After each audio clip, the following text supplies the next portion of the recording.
Dear friends, I welcome you to the seventh round of European Women Chess Championships. Today I will be commentating games for you. I'm Grandmaster Sergei Movsesian, and we will follow the seventh round, which is directly after the free day. So I hope that you also had a very productive rest day from our event, and I do hope that the ladies also gathered some extra energy for the final and the most decisive stage of this event. So we can, as we already have moved from first boards, we can shortly take a look at the standings. At the moment, the leader of the tournament is Monika Soczko from Poland. She has 5.5 out of 6, and followed by two players, Maria Gewerkan, her opponent for today, and Gunay Mamadzada. So this final rounds, of course, will decide who will be the winners and also the qualifiers for Women's World Cup. We can go straight into the games. First board, as I mentioned, Monika Soczko, Maria Gewerkan. It's very interesting that Maria actually played in the first round. She played on board 1. Unfortunately for her, lost against Nana Zagnidze, but maybe it motivated her to get back to board 1, so she did everything possible to do that. Won 5 games in a row, and she's back there. Monika, it's very nice to see her again on top boards, because she is already one of the playing legends of not only Polish but world chess. It's amazing that actually most of the players who are played very difficult Olympiad in Chennai just recently, they still play very well here as well. So let's see what happens. This is maybe one of the decisive games for the whole tournament. So let's start at the beginning. D4, knight f6, c4, c5, and Maria is a very sharp player, of course. She went for quite ambitious setup. Basically, this is one of the main lines of Benoni. Bishop b5 check is a way how white often treats this, and a4. So queen h4 check. Now white is probably thinking maybe I do assume that here g3 happened quite quickly, but we will be getting at the beginning, as you know, quite slowly. So will make us quicker recap to the next games. On board 2, Gunay Mamadzada, actually one of the two players who are chasing Monika, playing Nana Zagnidze. It's tough pairings, of course, because Nana is number 1 seed, one of the most experienced players in the field, and they started much slower than board 1. It would be interesting to see, because as I checked the statistics, on board 1, Monika and Maria, they didn't play many games against each other.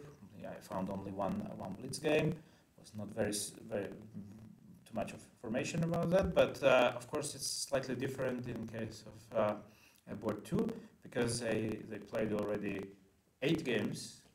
I only count classical games, where Nana is much more successful, but I saw that in recent games with white, Mamadzada went for e4, and the very last one was already, she tried d4, so this also happened in the game today. So let's see which line Nana is going to choose. It seems that she's taking her time. I don't think that she's too surprised by the opening choice, because the very last game they played each other was in Chennai just a couple of weeks ago, and if I'm not mistaken, exactly this move order also happened there. So we will get back, of course, until later. Board 3, Anna Sargsyan is playing Anna Ushenina, also very interesting matchup. Both players played in Chennai. Nana went for e4 this time, so decided to play. Black decided to go for Sicilian. So also they didn't play names to each other. I think that just got a 2. So we're gonna see an interesting fight here for sure, because opening is suggesting sharp fight, and Black is not avoiding it by playing one of the slightly riskier lines in Sicilian. So board 4, Fataleva Makrtchan. It's Caro-Kann, as you see, with e5, cd5, bishop d3.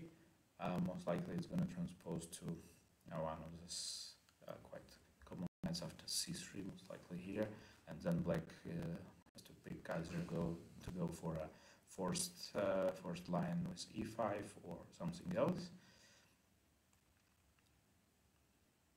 Board 5, Olga Babi, maybe not that common name amongst leaders, but she plays very well here. Again, playing against Gulnar Mamadova from Azerbaijan. One of these also quite topical lines recently. London system became increasingly popular amongst all chess players, because it's an easy way to treat white pieces in general, and but Black came up with some interesting ideas, which maybe from point of chess classics don't look very logical, but knight h5 is one of the key motifs how Black fights white's setup. On board number 6, when Alexandra Maltsevskaya is playing Antoneta Stefanova, we can see that they only made a few moves. One of the reasons may be also that Antoneta may be surprised by white's opening choice. Interestingly enough, last year these two players met at the World Cup in second round, when Antoneta managed to win her game with black pieces in the second game. First was a draw, qualified for the next round, and it was that game Alexandra chose e4 first move, so this time she went for d4 and Slav defenses. So we can see that the black is taking her time, probably considering which system to pick. So that's board 6. Board 7, Marta Garcia Martin is playing Nino Batsiashvili. This is interesting development, because this is one of the this line is quite tricky for black. I'm not sure that what black did was exactly perfect. Nino played Marta several times already, during some events in Spain, and was doing better. Had a couple of wins. Recent game was in Caro-Kann, so she decided to go for it again, and let's see how it will develop. This is a very direct approach by white. I think that black, well, not so much of a choice here. Either go bishop b6 immediately, or h5. I think is not very not the right moment when do h5. So most likely bishop b6 is going to happen. So board 7, Heinemann against Danielian. It's we can see that we saw in the last round Elina was playing on board 1 against Monika Sochocko. The game didn't go too well for her, and so she lost. But she's very experienced, and I think that after the free day we can expect her back on boards. Today they are playing some first defense. I believe that this setup for white probably is not the most ambitious one, or not the very direct one, trying to punish away her opponent for playing first, but also it's very venomous, and I think that it's quite difficult for black to obtain interesting playable position, which usually is the aim of birch players. So yeah, to board 9. Ivana Rapport against Joanta Zawadzka. Ivana recently, just very recently before the event, changed her federation to Romania, so don't be surprised to see Romanian flag next to her name. Also her husband, famous grandmaster Richie Rapport, is gonna represent Romania in the near future. Today they are playing Moscow variation of Sicilian, bishop e5 check, with a relatively rare continuation after bishop d7, c4. So it's of course a positional way to treat the Sicilian. And board number 10. We finish the first quick recap of first boards. Mai Narva against Anastasia Rakhmangulova. White is I do assume that it also started the same way with bishop b5 check, if I'm not right. Yes, bishop b5 check.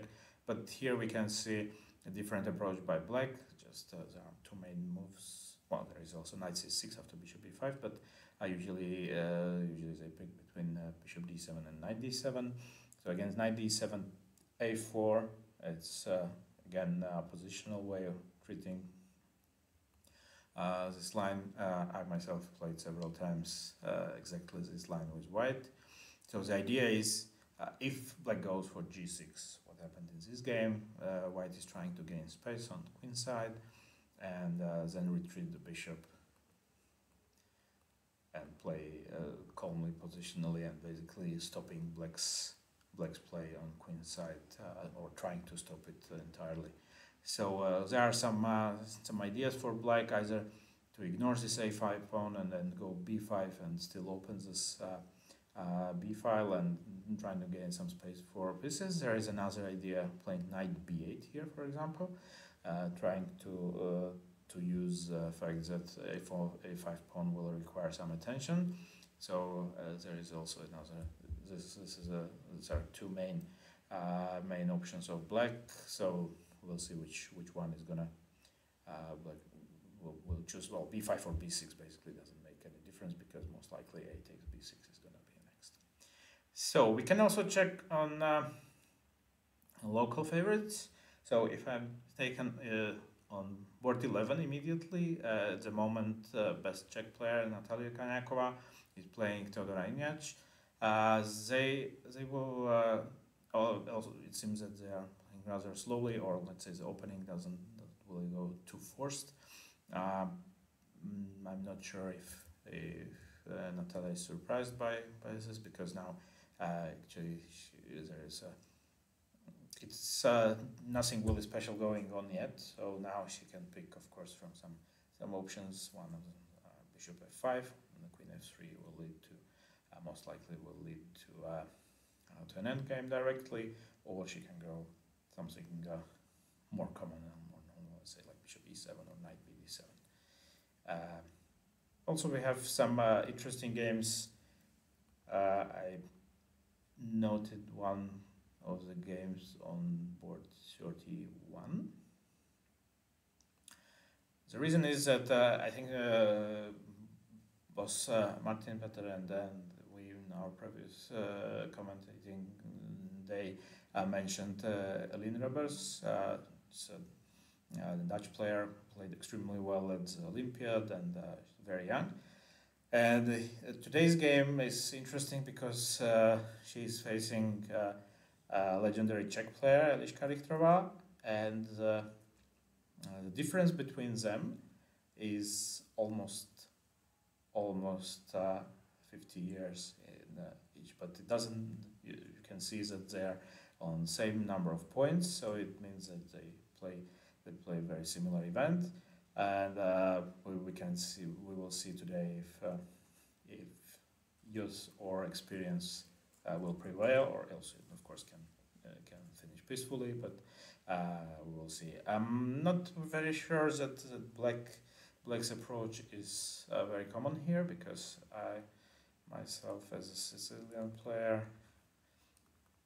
I prefer not to do queen takes c6 in this situations, but well, of course, maybe also Eliška was trying to avoid theory and basically to play an open game straight from the start. So because objectively, I do believe that taking with queen c6 is not great, but well, still it's quite hard to prove for white. So how many options white can go for even knight c3, bishop d2, castling long, for example, or even c4 is one of the moves which can restrict black's play.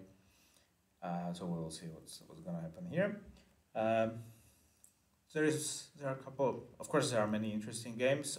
You are welcome to write in chat and ask about some particular board, which I will try to pay more attention to. I would follow with Czech players.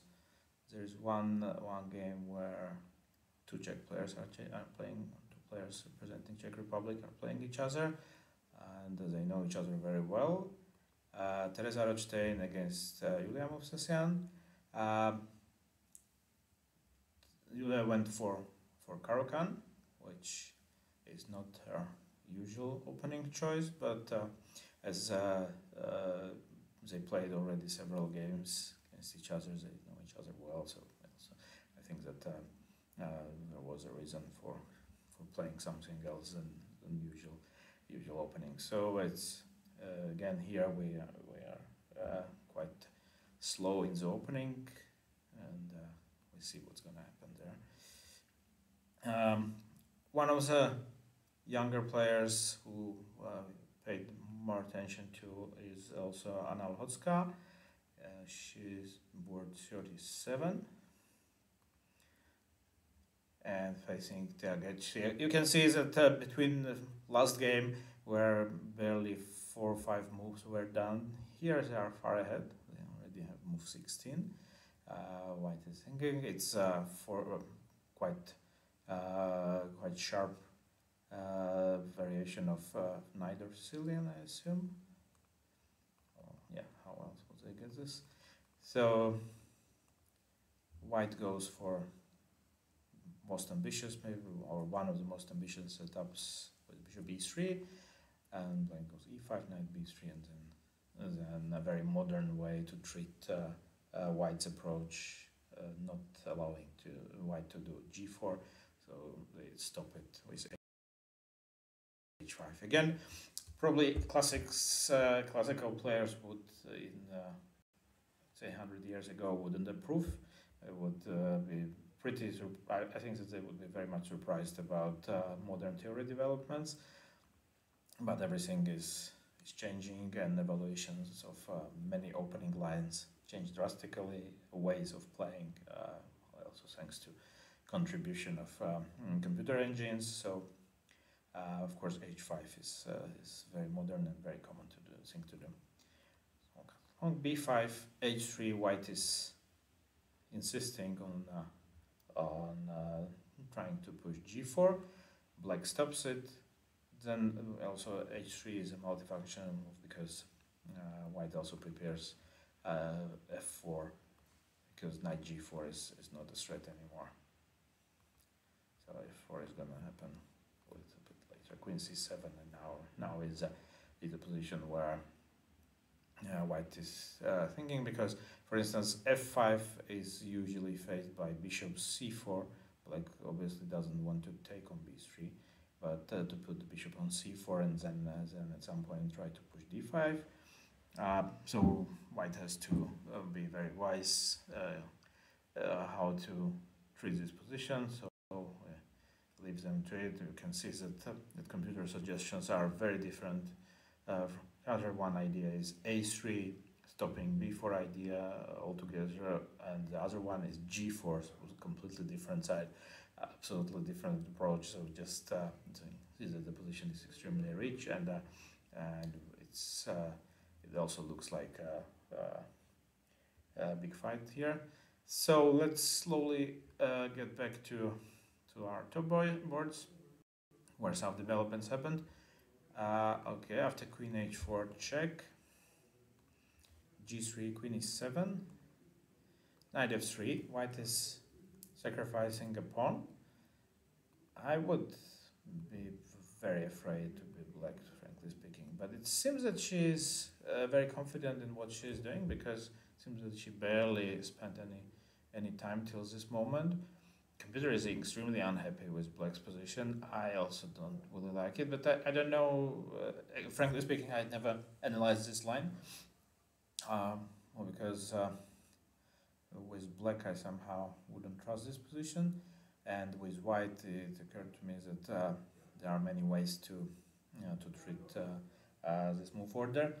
So well, somehow, frankly, on the first side, I don't trust black's position at all, because just for a pawn, she had to give up. It's a central pawn, true, but she gave up black squared bishop, which is normally the value of black squared bishops in such a position is much higher than an extra pawn. So I do believe that that compensation at least is the least what we can say about white's position here. So I don't know, probably rook e1 and just developing pieces, because also black pieces are not placed perfectly. She will have to regroup, because queen side is completely undeveloped yet. Knight on d7 is blocking at the moment, blocking development possibilities. But maybe it's a calculated risk, because as we see on time management, black most likely deliberately went for this line. So probably she knows something we don't. Let's see. Maybe it's an interesting approach, and maybe she knows why to risk so much. So go Mamadara Zagnidze. This is a very famous, recently became very famous line in Catalan. I do believe that they didn't play this in Chennai. There was something else. But now still the theoretical battle is on. So here white has some different options. I don't remember all the exact small details of this line. Well, I remember that it ends up in some unexpectedly boring end game, which was the most likely outcome as a draw. But it's up to also still need to get there. So now at the moment they are in the middle of this line. So Sergei left the game after knight c6 here, and after knight c6 white went for a positional setup with c4. Now next white either can go king h1 f4, or one of the ideas is also going queen e2, then exchanging bishops with bishop e3, because most likely black will be forced to do d6, and then after bishop e3, bishop takes e3, queen takes e3, white will group their pieces on d file and try to push weakness d6. Black has several plans there. You can come up with something like b6 and rook a7, rook d7, for instance, and some other options. But this is one of the small problems with black's setup, when I think that they usually end up in slightly worse position with not so much perspective to score a whole point, but of course there is a whole game ahead of us. So Caro-Kann on in the game Fataleva Makarticha. Interestingly, black didn't go to play after c3. black didn't go e5. It's one of the common ideas. I always did feel that this move order maybe is not perfect because of bishop f4, but maybe it's also playable. Bishop f5, yes, this is a common idea, and here white usually treated this with not changing the bishop, playing bishop e2, but in this case she decided to delay it for one move and then took on f5 and played knight e5. This is interesting. I would think that this is okay for black, because just okay, e6 is most likely what's gonna happen, because accepting the sacrifice, knight e5, bishop f4, knight fd7, the e5, black has to play e6 or something like this. I'm not sure that it's what black wants. I think they want to keep the structure like this and just play e6, bishop d6.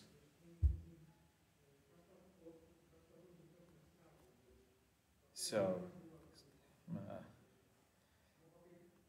although you can see that London system has a reputation of being not so interesting or even boring, but this game doesn't look like it's gonna be boring, because black already sacrificed the pawn.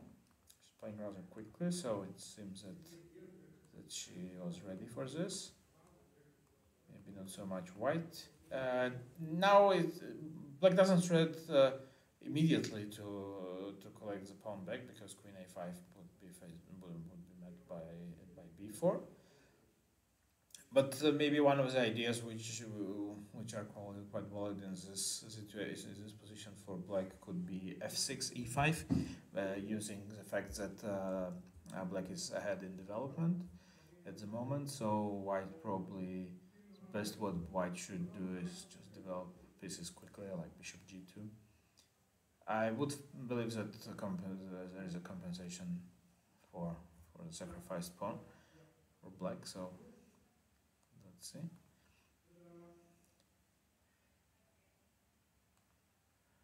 So Maltsevskaya Stefanova, yeah, black was considering her options in the opening after knight f3, went then for e6, and white went for g3. It's also quite a modern way to treat Slav defense recently. White is actually quite happy getting a position which would resemble much more Catalan lines than Slav. I think that it has also a slight psychological effect as well, because usually Slav players with black, they are not very used to Catalan type positions, because otherwise I would play knight f6 e6. So maybe one of the reasons why white would go for g3 is also to get black Slav players out of their comfort zone. So, but Antoaneta is very experienced, and I don't think that you can surprise her so easily. So she went for an ambitious line, which is taking a pawn and trying to keep it. White can go directly for collecting a pawn with knight e5, but also there are some that happened. So also there are other options like a4, try to provoke b4, because then white knight can go back and then jump to d2 and collect the pawn on c4. So it's very, very much Catalanish type of position, with one small detail which is not necessarily in white's favor. It's a knight on c3, because white usually, sometimes in Catalan, they delay the development of the knight, and here the simple reason is that after a4, for instance, b4 is a tempo. When the knight is on b1 still, the a4 of course is much stronger and much more unpleasant for black.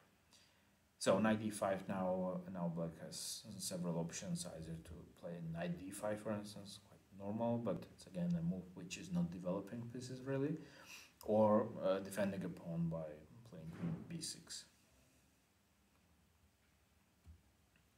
So yeah, so after b4, black indeed played bishop b6 in Garcia Martin Batsiashvili.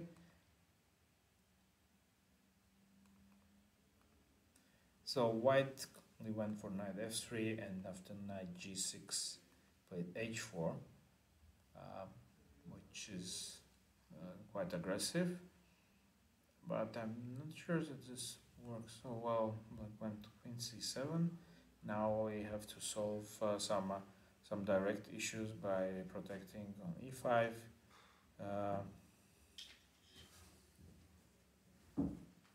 So probably bishop b2 is gonna be the move which is gonna happen here.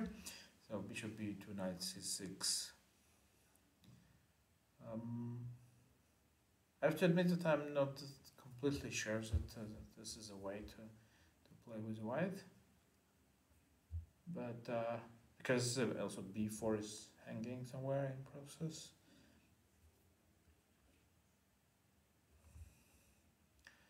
So let's come back there later. Heinemann Danielian. Well, black sooner or later, of course, black is forced to do e5 to fight for a center, because otherwise developing pieces would be not really possible. So white simplifies the position, doesn't really go for any direct threats or something, but just developing, putting pieces, or even with losing a tempo, playing bishop e2 and then bishop c4. White doesn't mind and just goes for improving pieces and trying to get as much space as possible. Basically, just now going maybe bishop e3 and developing another piece. Actually, I'm not sure that I would agree with computer's evaluation here, because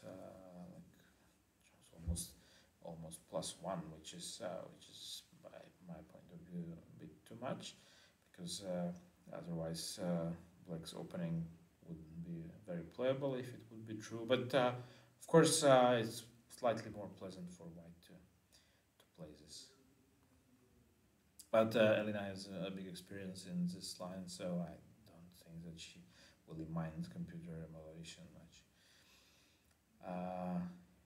Okay, some developments in Rapport Zawadzka. White decided to go for d4, and now we get a very interesting version of Moscow variation, because in normal situation, after bishop b5, bishop d7, bishop takes d7, queen takes d7 in the opening, you would get this position without bishops. So imagine that there is no bishop on b5 and there is a queen on d7 instead of bishop on d7. So how this will affect the position, which if this will be more preferable version for white, I somehow doubt that in a way, but white is never in danger of blundering something. So basically, that's maybe one of the reasons why this system can be interesting to play. But generally, I wouldn't think that having these bishops on b5 and d7 is some kind of an advantage for white. So maybe just or for black, obviously, one of the main options can be knight e5, for instance, and also knight takes d4. Basically, maybe is also enough to solve opening problems. Well, I'm not sure that d4 is what I would do here, but of course it's a valid move. So let's get to board 10. yeah, there we had another another variation of another branch of Moscow variation when white developed. And here we stopped at a point I didn't really guess correctly because I thought that either b6 or b5 or knight b8 it's gonna happen. Black went for e5, which kind of not really really fond of. I would bishop e3, but strangely white didn't go. I mean, after a4 a5, one of the main ideas of this line is knight d2 knight c4, which is just because after a4 a5 you prepared some nice spot for white knight to come to c4, so why not to use this fact and not to go for it. White had, from some reason, other I play a different option, bishop e3. Maybe she wants to delay knight d2 till even more comfortable situation, but I would go for knight d2 immediately because actually one of the ideas after knight d2 and then moving it to c4, I don't know, let's say black will probably transfer knight, and here white can go for f4 because after ef4 bishop takes f4 comes with a bigger force, and white didn't have to lose time on bishop e3 first. Well, white went, obviously some reasons not to do it, so bishop e3 was played. Yeah, so I have a request in chat, board 35. Okay, of course.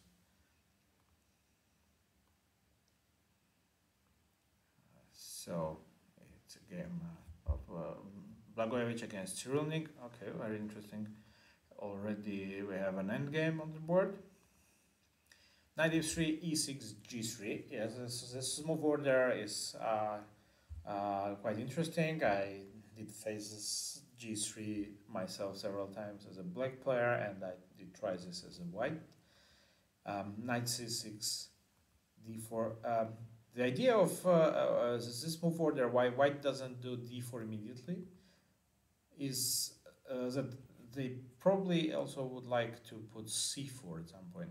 So if black will allow this move order, then white could go c4 and then get probably a more preferable version of Marozzi setup. So black was not willing to let c4 happen and went for d5 immediately. I think that this line works for black, and I think it's quite okay. Bishop g2, de4, knight takes e6. It goes quite forcefully to the end game.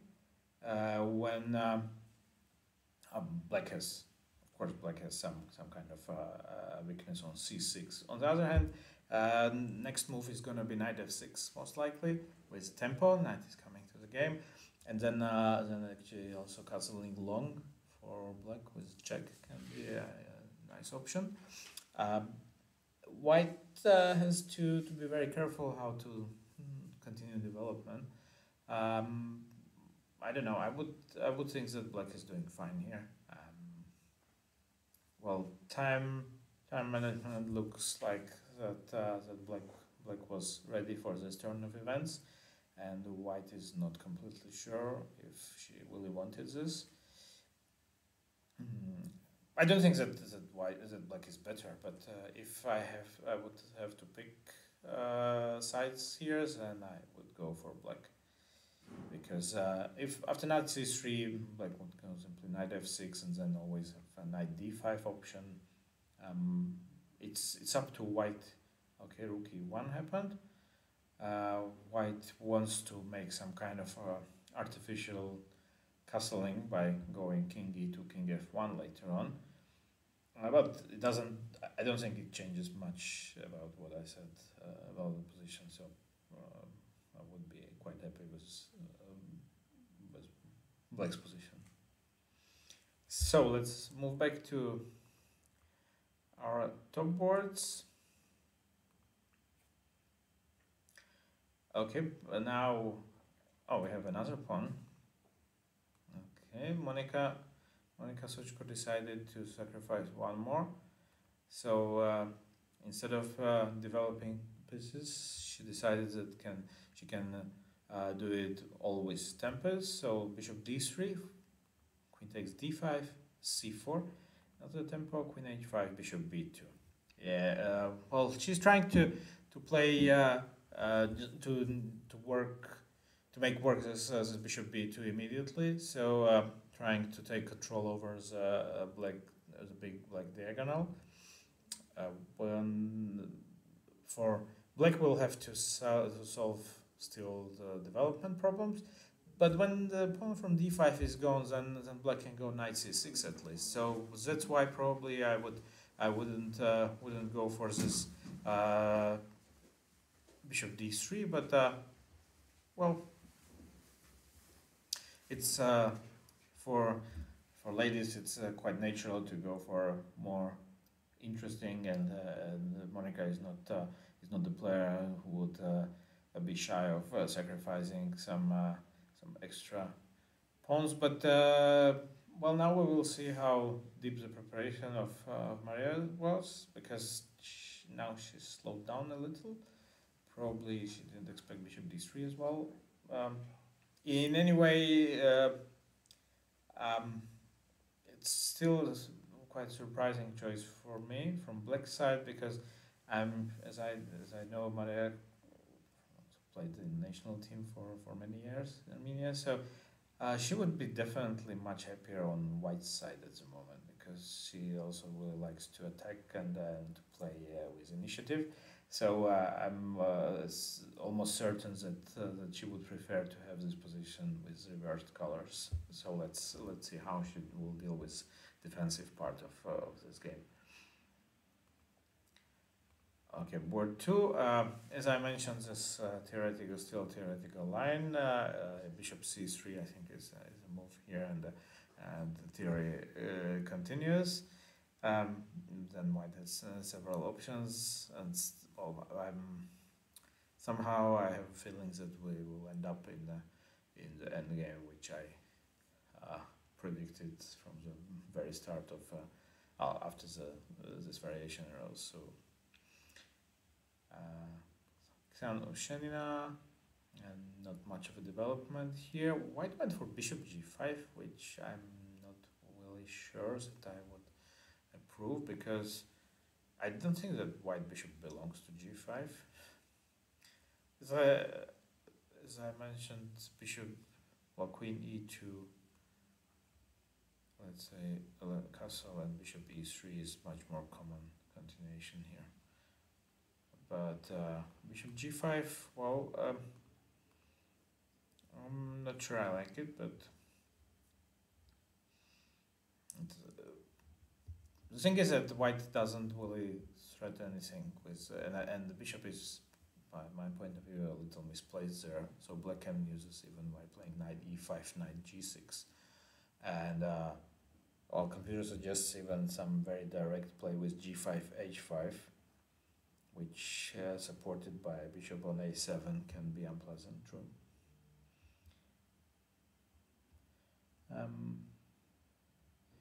Yes, let's see what's gone in the next game. Yeah, e6.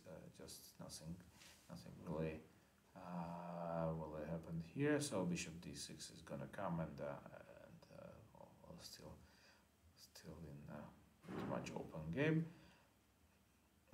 b6. Okay, bishop g2 here. We start at this moment. Bishop g2, b6.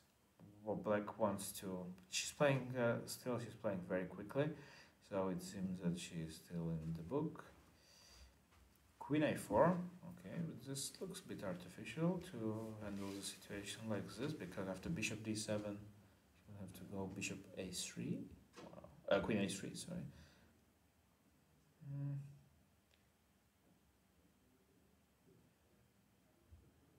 Yeah, I see. I would still think that the compensation for black is pretty much there. So bishop d7, queen h3, and then probably some like queen c7.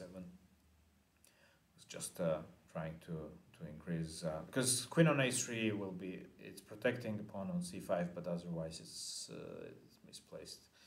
So I would think that black is doing fine here. Movsesian Stefanova. Okay, she went for knight d5, logical stuff. White went a4, f6. Okay, trying to get rid of this knight immediately, trying to kick it out from this very nice centralized square. White will have to go back most likely. Knight f3. Yeah, and then b4 is probably gonna happen. That's exactly what I mentioned, that there is a small problem with knight on c3 while playing these lines. When you give up a pawn, then it's better to have knight on b1 if possible.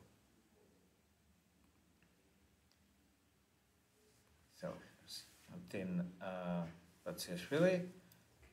Okay, she went for actually mentioned this line with knight c6, and I actually thought that it's not possible to play h5 because of this line. Knight takes e5, knight takes e5, knight e5, takes g7.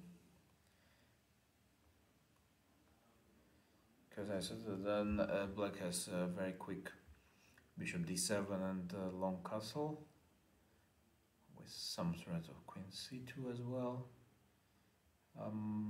Yeah, the Stockfish doesn't agree. It says that I'm overestimating black's compensation after castle and then just simply developing pieces. Well, maybe. So in any case, this most likely is going to happen, because I don't see how black can avoid this, because she played rather quickly. So she was okay. Yeah, so we already have this on the board. Now knight d3 and rook f8 is going to happen. Yeah. So black is playing quickly, so she probably feels in the same way like I do. I don't know if this is a theoretical line. I don't recall such a line to, at least I'm not aware of it.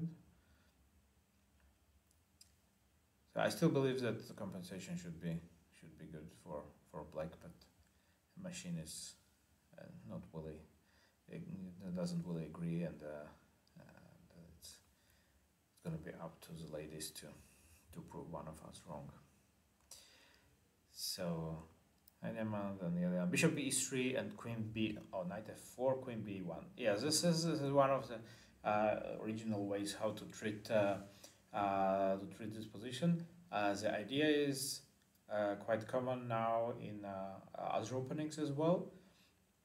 It's not like it would be something revolutionary, but generally this also, some ideas like this, they show quite a lot how chess has changed recently, let's say in the last 10 years.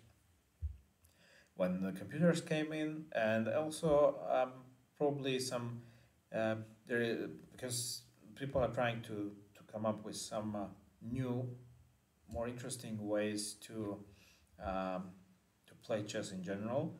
And no, I don't say that the idea like queen b1, queen a2 wouldn't exist 20 years ago, but it would be much less common to see something like this. And nowadays we can see this in all kinds of openings, like in Giocopiano, for instance, queen b8, queen a7 idea.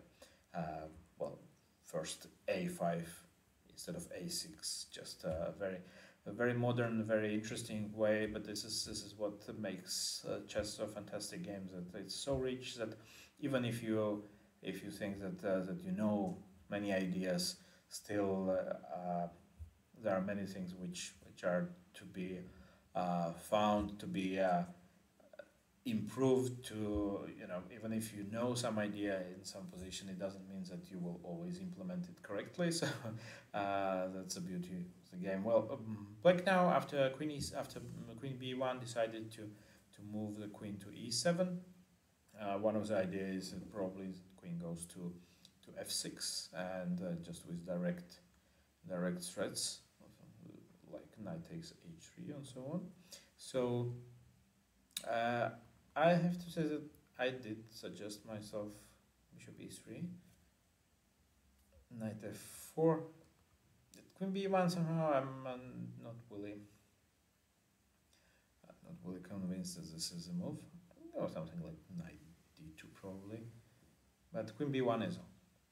So now white has to decide how to stop black's play on king side, for instance. So one of the ideas, the logical ones, is for instance rook d1, and after queen f6 to have an option of knight e1, just retreating the knight to a safe square, and also protecting on g2. So maybe after rook d1, black is not forced to go queen f6, of course, and can go knight d7 and then just develop the knight to c5 or f6. Well, remember a couple of moves earlier, computer was very happy with white's position and was almost claiming +1, and now suddenly is not so happy anymore. So this is also a nature of the setups when black can quite quickly get a very interesting play, either using central squares or well, now they are lacking development, but they eventually this will come to the game, and it sometimes may feel to be a little bit more comfortable even for black to play. So let's see. Let's finish the round boards 9 and 10. Okay, so here I did claim that I don't feel that it's so a preferable version of Moscow variation, but black decided to play very straightforward. Of course, if white would allow now moves like c5 and then just something like bishop c6 or b8, black would be doing completely fine. But c5 is very logical and actually quite nice, because obviously dc5 is not what black wants, because just even if I don't collect the pawn immediately, I have many squares around it. I will destroy the structure completely, and eventually I will get this pawn back. So that's why black reacted with d5. But truth is that I'm not very convinced that this is good for black, because I probably shouldn't even talk about two bishops advantage for black at the moment, because both bishops at the moment the position is closed. The nature of the position is very closed, and basically both black bishops are pretty bad at the moment. So white can concentrate. Yes, they lack the white squared bishop, but they can concentrate on black squares and block both bishops effectively. I'm not sure. I don't like it so much for black. So let's say, so e5 happened in the game. I assume that knight e8 is more or less forced, and then after f4 is the position is more pleasant for white, definitely. Okay, and so board 10 we have a very similar. We had a very similar opening there. So white went for. Okay, so it seems that she was right, because here I a little bit criticized the decision to play bishop e3 and delaying knight d2, but black actually didn't really make any use of it by playing h6 here, which is, sorry to say, that it feels just like a loss of tempo, because white wanted to go knight d2 and knight b8, knight c4 most likely, and probably even after that f4 would be quite strong. Or maybe I can insert. So black goes knight c6. Oh, sorry. So it's white's turn first. Then. So this, and maybe queen d2, and f4 will be quite strong. This is just a dream position for white. Or I would be like getting something like this from the opening with white. I would be quite happy. So it seems that I don't know, h6, queen h6, and then knight b8 doesn't make so much sense to me, because I'm not sure why would black need a move like h6. So she could go knight b8 if she wanted to. So I think that white is here in a very comfortable position. So let's check local players. So Natalia Kanyakova, we left at the moment when she was deciding if to go for an endgame or not. She went for something else, h6 and then bishop e7. Well, I'm not really convinced about inserting h6, because it may backfire at some point if white wants to play some aggressive setup with f3, g4 for instance. It's castling along sometimes, and h6 may be a problem, but it seems that white decided to play something more modest, and now we reach some classical kind of a position where usually when there's many classical games in this line, calls about when knight is on f3.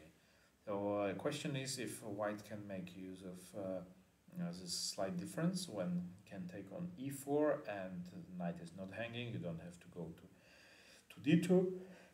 But I would feel that black's position is quite solid, and nothing really serious is going on. It's going to be very difficult for white to break through. So I think that black's chances are quite okay. So we had also want to check on the game of Eliška Richterová against Roberts. So oops, I'm sorry,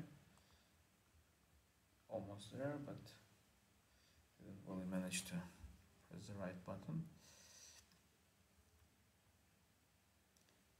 So we left at the moment when she played queen takes c6. Okay, white went knight c3, which most likely will lead to normal lines.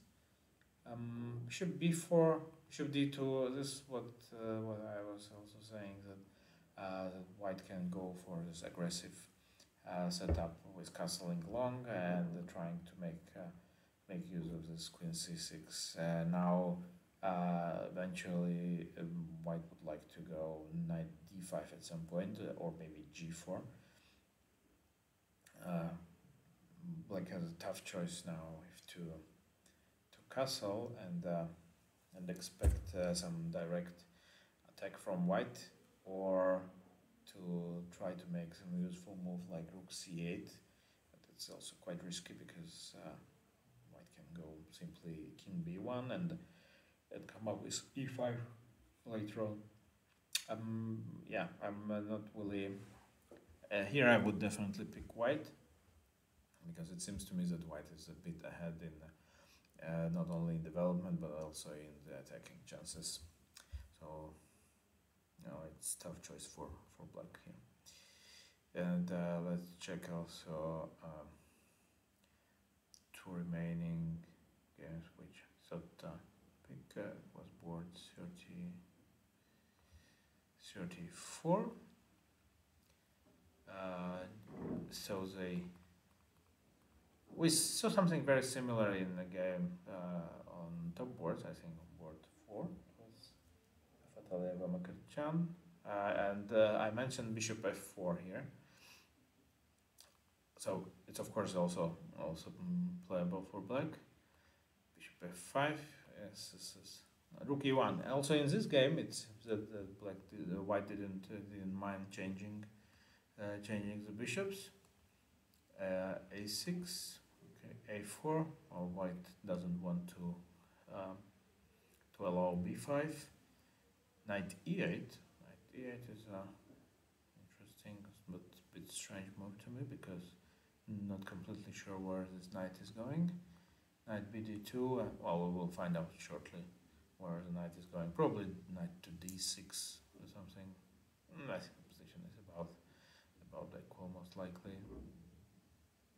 So there was a promise of a very interesting development after the opening in the game Lotska against Agechi. Okay. Yes, we left exactly this point, and the move which I was suggesting was, or line I was suggesting was f5, bishop c4, and that exactly happened. And g4. White goes for a very aggressive, very direct play. Black has to take, and now you see that after the very quickly played opening, they would slow down a bit because, of course, the position is very complicated. It's not easy to make. Every decision here can be very crucial and actually can decide the whole fate of the game. So I agree with both players that they are taking their time and trying to find the best possible solution here to play on. So it seems that if Black will allow here to take pawn on g3 without complicating then rook dg1 will come as a next move, and then more complicated to defend this position. So that's why I can see that the computer suggests either knight h5 or also b4 and a5, starting the counter action on queen's side. So definitely it's now for Black a tough decision to make. So that's why she is thinking already for 10 minutes, and we'll see what's gonna follow up there. So let's make a quick round on first boards. Nothing really changed here. Black logically developed the knight to c6, h3, interesting. Now white is actually for sacrificing another pawn for initiative, but I do believe that taking on h3 wouldn't be a good idea because of rook h1 most likely, and queen doesn't have many good squares to go, because opening an h file can be just a very, very bad idea, because rook takes, I don't know, for instance here rook takes h7. It's quite spectacular, not very difficult, but still quite unpleasant. So queen takes h3 is not going to happen most likely. The truth is that for Black now it comes a time when you have to return. Sometimes when you are get some extra material after the opening, in order to defend your position, you have to give up the material back in order to simplify the position. And this is exactly the case when white tries to create direct threats. G4 is, for instance, very unpleasant now, so knight d4 looks like a logical solution to this, because you after knight d4 will take here, queen takes d1 and cd4. White gained one pawn back, but I think that Black will be doing completely fine here, because also h3 is hanging, and now finally they finish the development, and then I easily survives the endgame.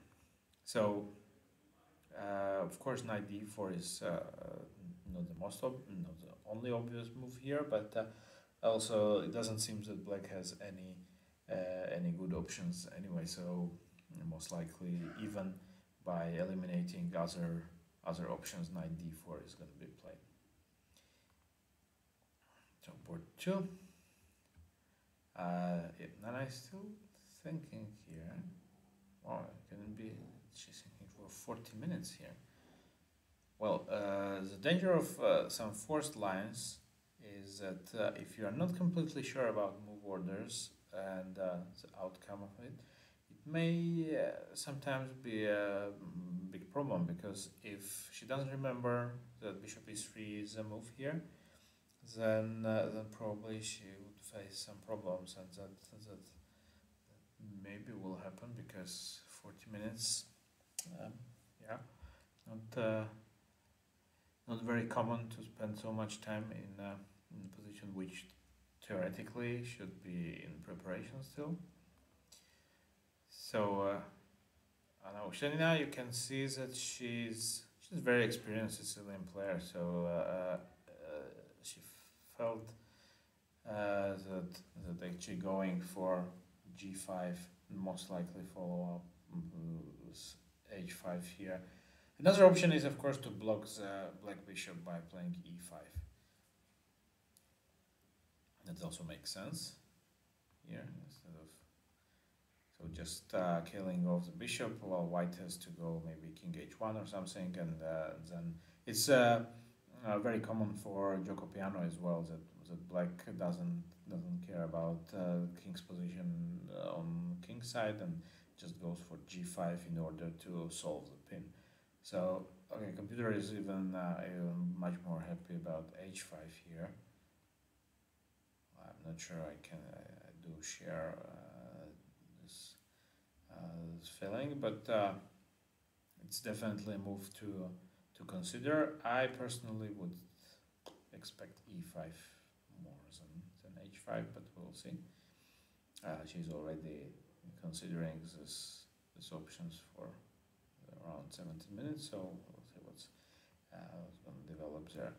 So there are some major changes, it seems, on board 9, where we left by this position just one move ago, where black played queen c8, which is just it's kind of an invitation for white knight to go to b6 with some huge tempers. It seems that black is now in trouble, because bishop g4 is not really an option. I mean, white just will move the queen, and then also bishop on g4 would be trapped later on. Yeah, well, this queen c8 was not really great. It seems that white is doing really weird. I do believe that the basis of the problem for black started here, because a6 is maybe not a great move, or at least the follow-up was not very good after c5 and d5. Yeah. So here black is in trouble. Let's see if there are any hints of other big changes. Yeah, well, we can see that white went for f4 straight away, not inserting queen d2. This is an unpleasant position for black, really. Yeah, this is also quite complicated for black, and so let's see what's going on. Oh, okay. White is trying to prove me wrong that not much is going on here by changing the structure. Bishop takes e4 and now immediately d5. The truth is that normally this can never happen for some.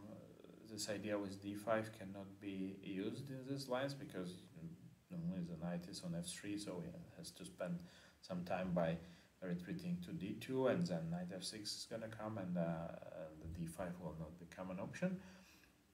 This is an interesting idea. I think that white may be slightly better here after, because cd5 is not possible, of course, because there is knight d5 and knight c7 fork. So black will probably have to acknowledge that the dc6, bc6 is going to happen, so probably something like this, and then try to develop the bishop to a6 at some point. Maybe not that bad, of course, but psychologically slightly unpleasant for black, because usually if you play Queen's Gambit, you don't really want to end up with broken pawn structure.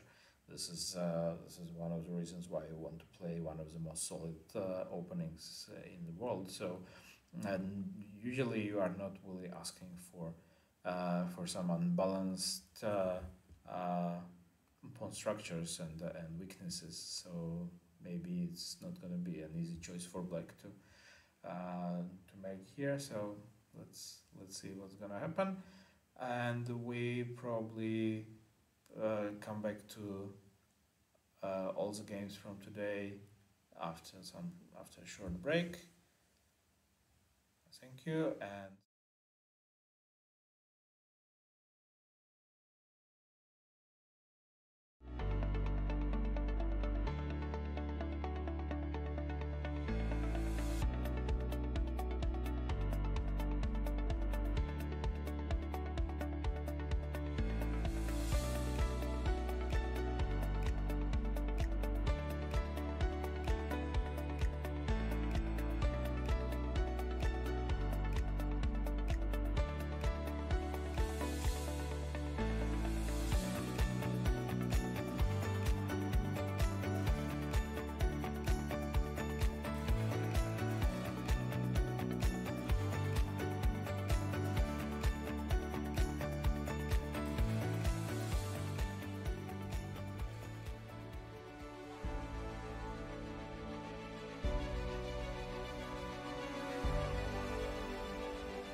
So the spectators, welcome back. Back to the break. Um, Going straight to top board, where Monica Sochko is playing against Maria Gevorkyan. We stopped at this moment after White played h3 with the threat g4, and we did consider knight d4 as probably the best continuation, and then the black did indeed play knight d4. Knight takes d4, that actually is this line which we suggested is on the board now. Oh no, cd4. I'm sorry, cd4. Now white will probably have to take back anyway on d4 and knight c5, and it seems that black is maybe out of trouble. So maybe well the the opening risk with taking this maybe poison pawn on e4 may pay off, and black is gonna have a double game. I think that Monica, you can see by time also that Monica is understood that the compensation is still there, but now without queens, of course, black's task is a little bit easier. So let's see if white will continue pushing and try to get something more out of this game than a draw. So bishop d4, knight c5, which is most likely going to happen. It's White's turn to come up with some development there. So let's check the second board. Now, Mamatara Zagnidze, there is this line which is continuing with bishop c3. She finally played bishop c3, bishop a3 almost instantly. Now bishop takes a1. I'm trying to remember, of course, what this is. A queen a1, h4. I think it's more or less forced, and then there is some unbalanced position with two pieces against the rook. Can't remember this line. Yeah, I know that I put into this line some time ago, but I'm not sure that this is a correct development. But in any case, black has no choice but play h4. What happened here? Yeah, this is a tricky modern theory. Can't remember everything. So, wow, we are now to Sarkisian Ushenina game, and black really went for h5. It played h3, h4, and g4. Black is going for a very direct, very unpleasant attack on king side. You can see that white pieces are a bit misplaced on in the center. So basically, it's very logical from black to play like this, because bishop from a7 is also supporting the attack, and after g4, it's tough choice for white.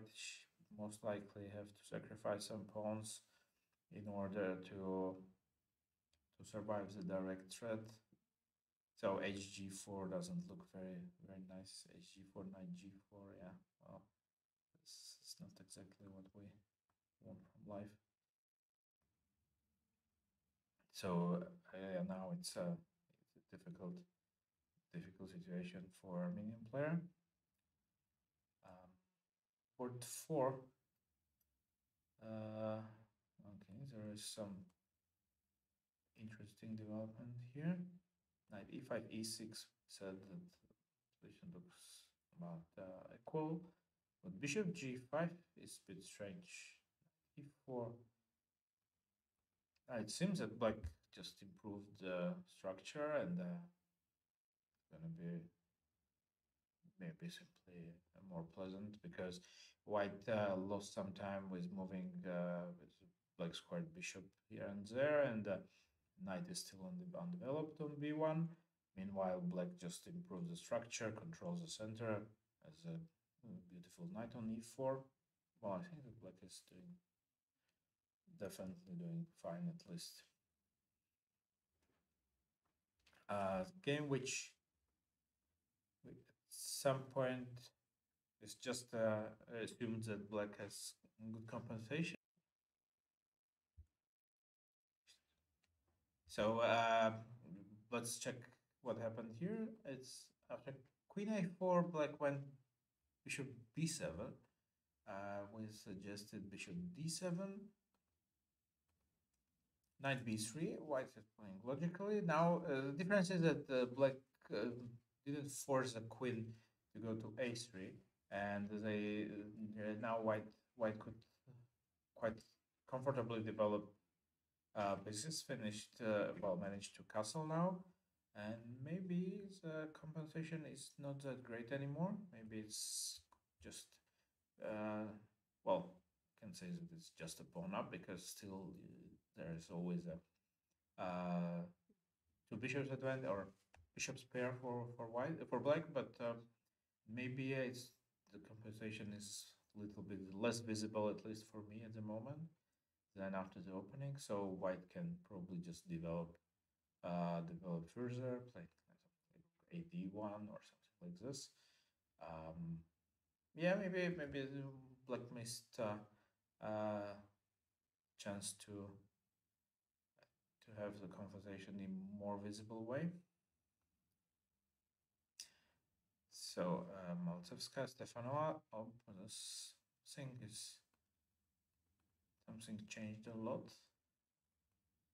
So we stopped at this moment after f6, knight f3, b4, and white went ambitiously for knight e4 instead of knight b1, which is not usually a more common reaction, but she really wanted to go for knight c5 at some point. Interesting play, very creative play for white. From white side, she is trying to force some interesting events here, and it seems that she did succeed. e5, okay, but is protecting pawn on e6 in a way. So, and bishop takes 6, queen takes e6 and e4, and here black. Okay, computer is not happy with knight c7 at all. Says that ed4 would be, but it's connected with a very direct line because after queen d4, black has most likely play queen g4, which is probably move which black didn't really see, or at least didn't consider this to be the best option, because knight c7 frankly doesn't strike me as a good option, because white has very strong continuation. Knight takes e5 here.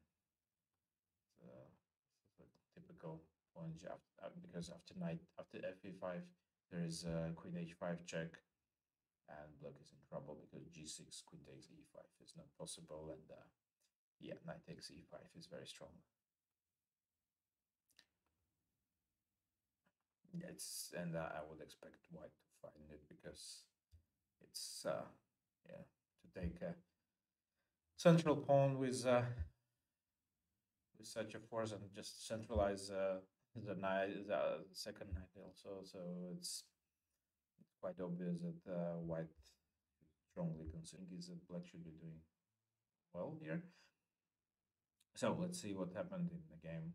Rook f8, knight d2, which is okay. It seems that it changes the relation a lot for some reason, because knight d2, f6, and now basically we are swapping some, going to some exchanges, and here here already I believe that the black is doing fine, because bishop d7 comes, or maybe yeah, bishop d7 and rook c8. Black is not even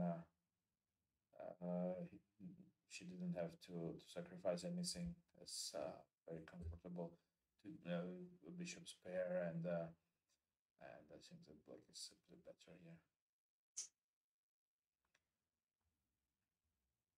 So, Hanuman the Nyan had been here for a while, but look what happened actually. Rook d1. So, I can assure you that white couldn't hear me, but it's exactly what I suggested here. Queen, well, knight d7. My suggestion for black was queen f6, which didn't happen. Knight d7 and queen a2, and actually they reached very similar position, which I assumed could happen after inserting knight d7 and queen a2. I think that, well, for white it's maybe a bit easier to play still because there is a small space advantage. Probably next move is gonna be a5. White managed to solve direct threats on king side at the moment, so now it's up to black to show what how do they develop the rest of pieces of the rest of queen side. Rapport Zawadzka, there was yeah, we assumed that black has a big problem here, and they followed up with after knight a4, bishop b, queen b7 happened, knight b6, rook d8, and now queen a4. Yeah, that's a problem because c6 is just hanging, and it seems that it's almost impossible to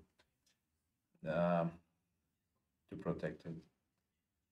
And yeah, here white can decide if want to play queen takes c6 or knight takes c6, because it's just a free pawn, and I don't know which. I would probably go for queen takes c6, but of course it's a matter of taste in a way. Knight c6 is good enough. I would even I would feel sorry actually to exchange this bishop, because it's pretty bad on d7 anyway. So I kind of just for winning a one pawn would seem to me as that would I could do better, but maybe not. Maybe I'm just being too ambitious and symbolistic. Definitely white is on top here, and should be I would say winning, but should be doing very well. So the game which she went, we stopped at some point like this after f4, f4, bishop f4, knight e8. You can see from the very first side that the white is in control here, because everything is, black's pieces are blocked. They had to lose tempo to transfer the knight to b8 to c6. And the other one is on e8, quite passive as well. So there should be some nice follow-up for white. I still would like to play queen d2 with a tempo somehow. It's always a pleasant thing to do. But white went for knight d5. Now to bishop e6, knight db6, rook b8, and bishop g4. This is a position which is currently at the board. Yeah, well, still this is very pleasant for white.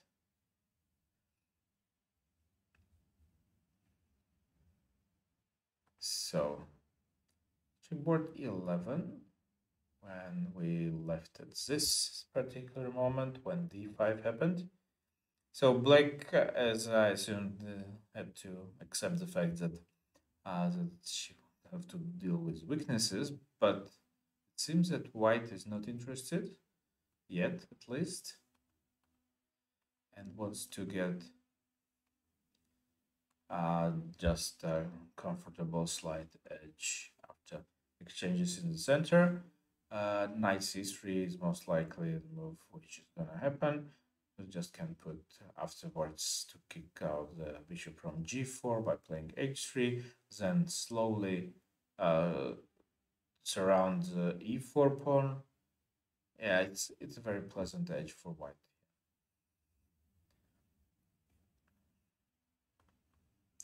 So let's check also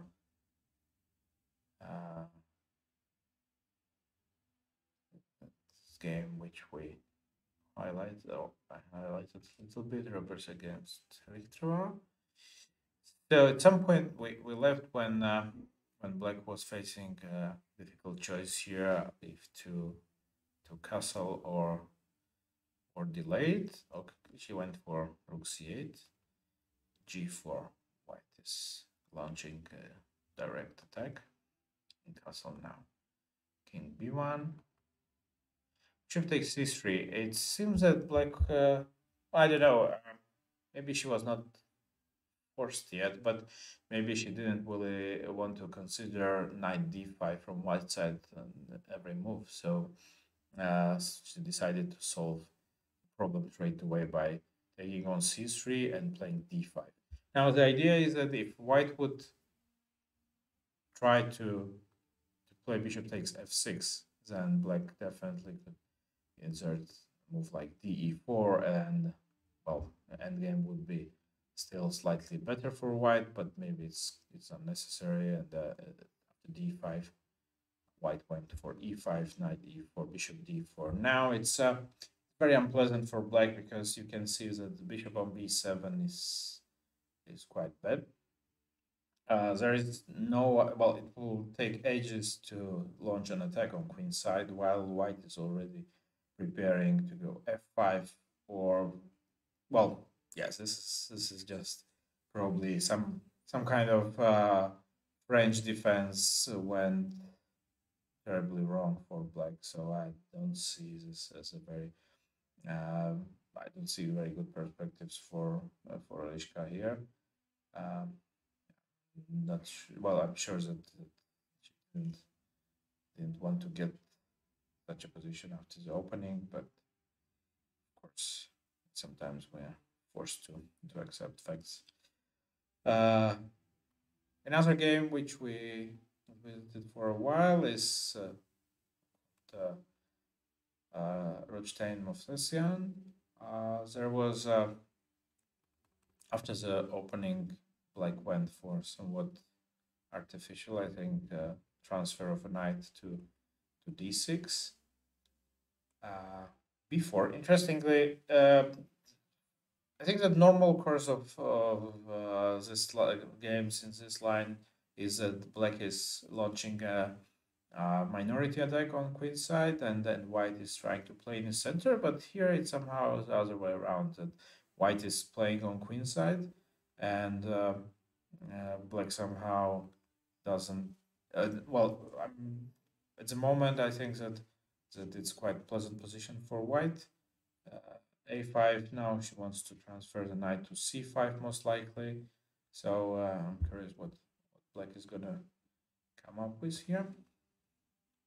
And there was another interesting development, or promising interesting fight here after g4 and rook g1. So left somewhere here when I said that black has a difficult choice, or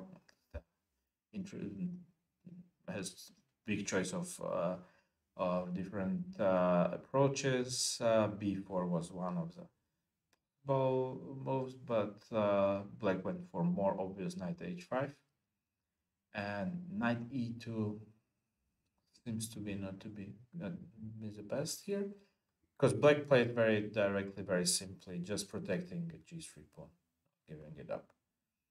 Knight bc1, it seems that white didn't see any way how to improve the position, so knight c1, probably hoping to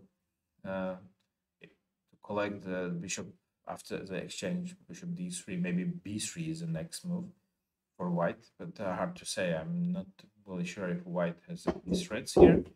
Maybe try to force exchanges, and then somehow to bring the knight via e1 to f3. But again, now it's Black has to deal with this position, and she's already uh, facing some kind of slight hint of time trouble because have only 20 moves made, and Black has 34 minutes left at the moment. So you can see that after the openings, they were consuming a lot of time because the position is really complicated. So let's go back to the top boards.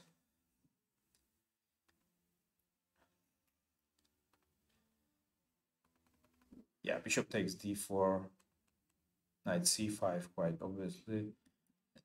What's going to happen, and bishop f1. White is still insisting on sacrificing some pawns here. Black can take on a4. I think that the main reason why White played bishop f1 is to avoid exchanges, because Black would like to change on d3, obviously. Well, question is if Black is not afraid and takes on a4. It's going to be quite difficult to prove the compensation there. Because without queens, actually, the weakness of Black diagonal is not so visible, and especially when there are no queens and knights also. So imagine something like knight of d5, immediately forcing resignation.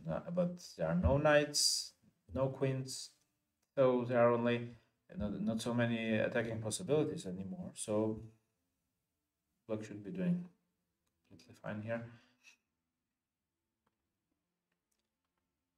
Yeah, Pomada Zagnidze, it's h takes g4, h takes g3. Yeah, recall something like knight f3, queen d3, and it's there were some games, I think, in this line, if I'm not mixing it up with something. So also it seems that White is also not completely sure. Maybe rechecking and trying to remember for quite some time.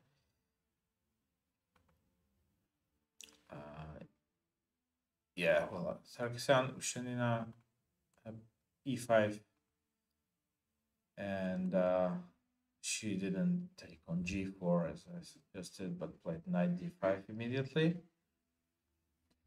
And gh3 with some kind of hint of well, she's trying to stop the attack by sacrificing opponent list.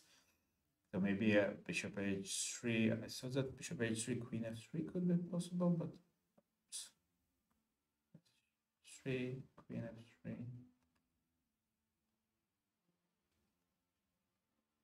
Oh, yeah, the machine is not really agreeing. I thought that cd5 can be interesting, but that's not really working. So I think that maybe we can make a small break at the moment.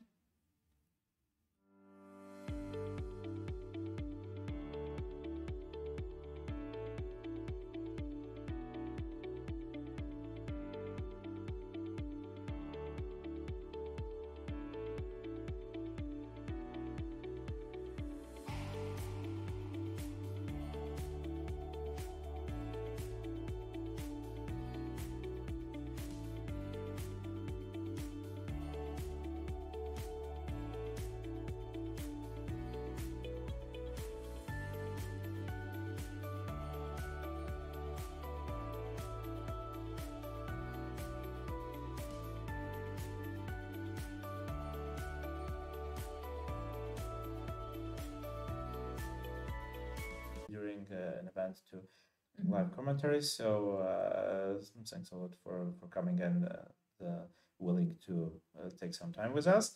Well, it's because also you finished your game. Just let's go through it. Yeah. Well, thank you for inviting me. It's been a long time since I was like doing commentary, so hopefully I'm not too rusty. And yeah, okay, my game was just like the thing is she all her life she plays the Catalan. Okay. So I was just prepared for the Catalan and she obviously tried to go for like London, yeah. Even greater fun than Catalan. So yeah, so I was like, okay, like let's just go something different. Just like I put my bishop here, so and then played some c5. I was just like trying to get some imbalanced position because obviously she wants to get the balanced position. Yeah, the London players, they basically they always reach something very similar, and Yeah. it's very difficult to put them off. Actually, Yeah, but the thing is, she doesn't like play the London, so I was really hoping if I could trick her in some way. For example, bishop e7. My idea is to play knight Knight h5 h5, and just take these bishops, and of course she didn't go for it. there is one game which we probably get to it on one of the top boards where she did fully make it imbalanced, and so maybe you'll be quite happy that Yes. you did what you did. Okay. Oh, bishop d3. Yes, it seems well. Whatever you, yeah, that's my feeling that whatever you do in these lines, that still it comes to the same, yeah. quite boring or not very attractive. Exactly. That's why I played d6, even though I knew like d5 is just the most stable way to play. But I was just, please do something, push a pawn. Yeah. Maybe it's gonna be the mistake. Yeah, she did h3. Push a pawn. No, and now I decided just I don't have like anything else. Like I basically developed everything, and now just she's threatening to play e4 now. So yeah, well, actually h3 is not a bad move for sure because yeah, after e4, cd4, cd4, knight b4, exactly. At least it would be justified. Exactly. So now I'm just like d5 okay. is kind of Willie admitting that yes, it's maybe okay. That d6, sorry, yes, I will do better next time. I go d5. Yeah. And now basically I just took like knight e5 and I was hoping again d5. She didn't. She played bishop e5, but I was hoping okay maybe d5. I go knight e4 and you know still not much fun. Yeah. Yes. You know. Not at all. Yes. So I was like, okay, at least something's going on. But no, she took bishop e5. It's consistent. No? I mean, if you basically play for a balanced position, bishop takes e5 makes more sense in general. Yeah, here I realized that basically she will not do anything.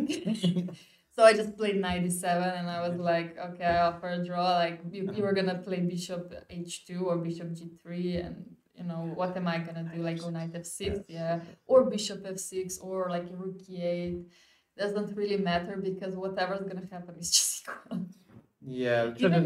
Even if she pushes e4 at some point, like we're gonna exchange everything, and like, okay, she goes rook d1, rook e1, and what do I do? Like, what do I really do in my life? Well, truth is that I pretty much know the feeling when the opponent is not really vicious, and actually, well, sometimes I get used to this, and at some point you basically just in preparation decide, okay, whatever.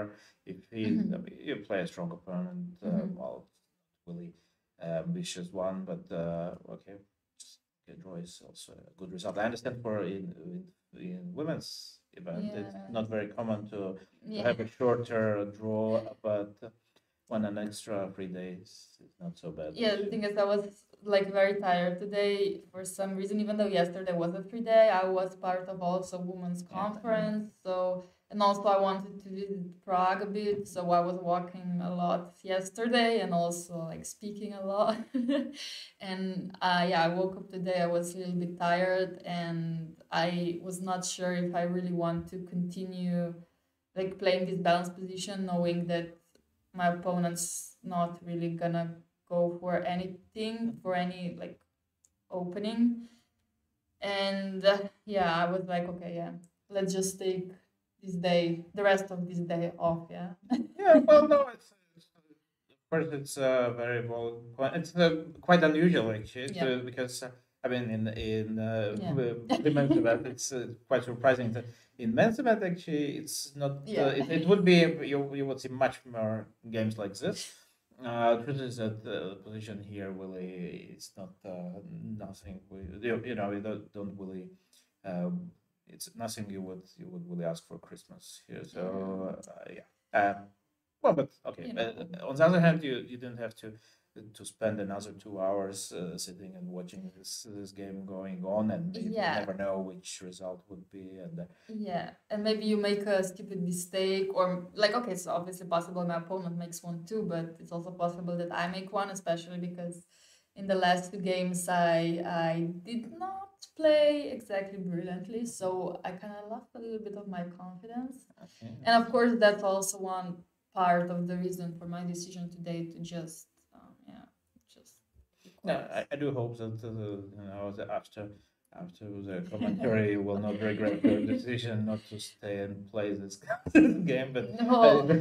so yeah, well, these games happen time to time. Maybe Yeah. it's not a bad idea to have if you don't feel like continuing. Basically, it's I think that sometimes lots of especially ladies are more or less forcing themselves to play something very. It's true that it's a rare approach. I mean, it's not very common to see a game like this, but maybe it's just it's better to cut it off and then to say, okay, whatever. Today is not the day I'm gonna win. I will win tomorrow if it's possible. So Yeah. let's then check some Go to top more boards. interesting games. Yes, well, definitely there are some very interesting games. I would start not port one, but I'm very Okay. curious what happened in this game. Because we had a very interesting opening because White didn't protect all her pawns like your opponent. So instead, Oh, we can start was from that the a very beginning. Catalan? No, it was actually it was try to get Catalan with White. Ah. So she went very interestingly for this. I was mentioning before that I think that it's a part of a psychological approach from White that they try to go G3 in order to force people to play Catalan even if they wanted to start with Slav. So sometimes, well, knight on C3 is not perfect because of this development. Because the problem is that after A4 there's always B4 with step Exactly. A, but they managed to deal with it somehow. Yeah, was White prepared for all of that? No, I don't think so.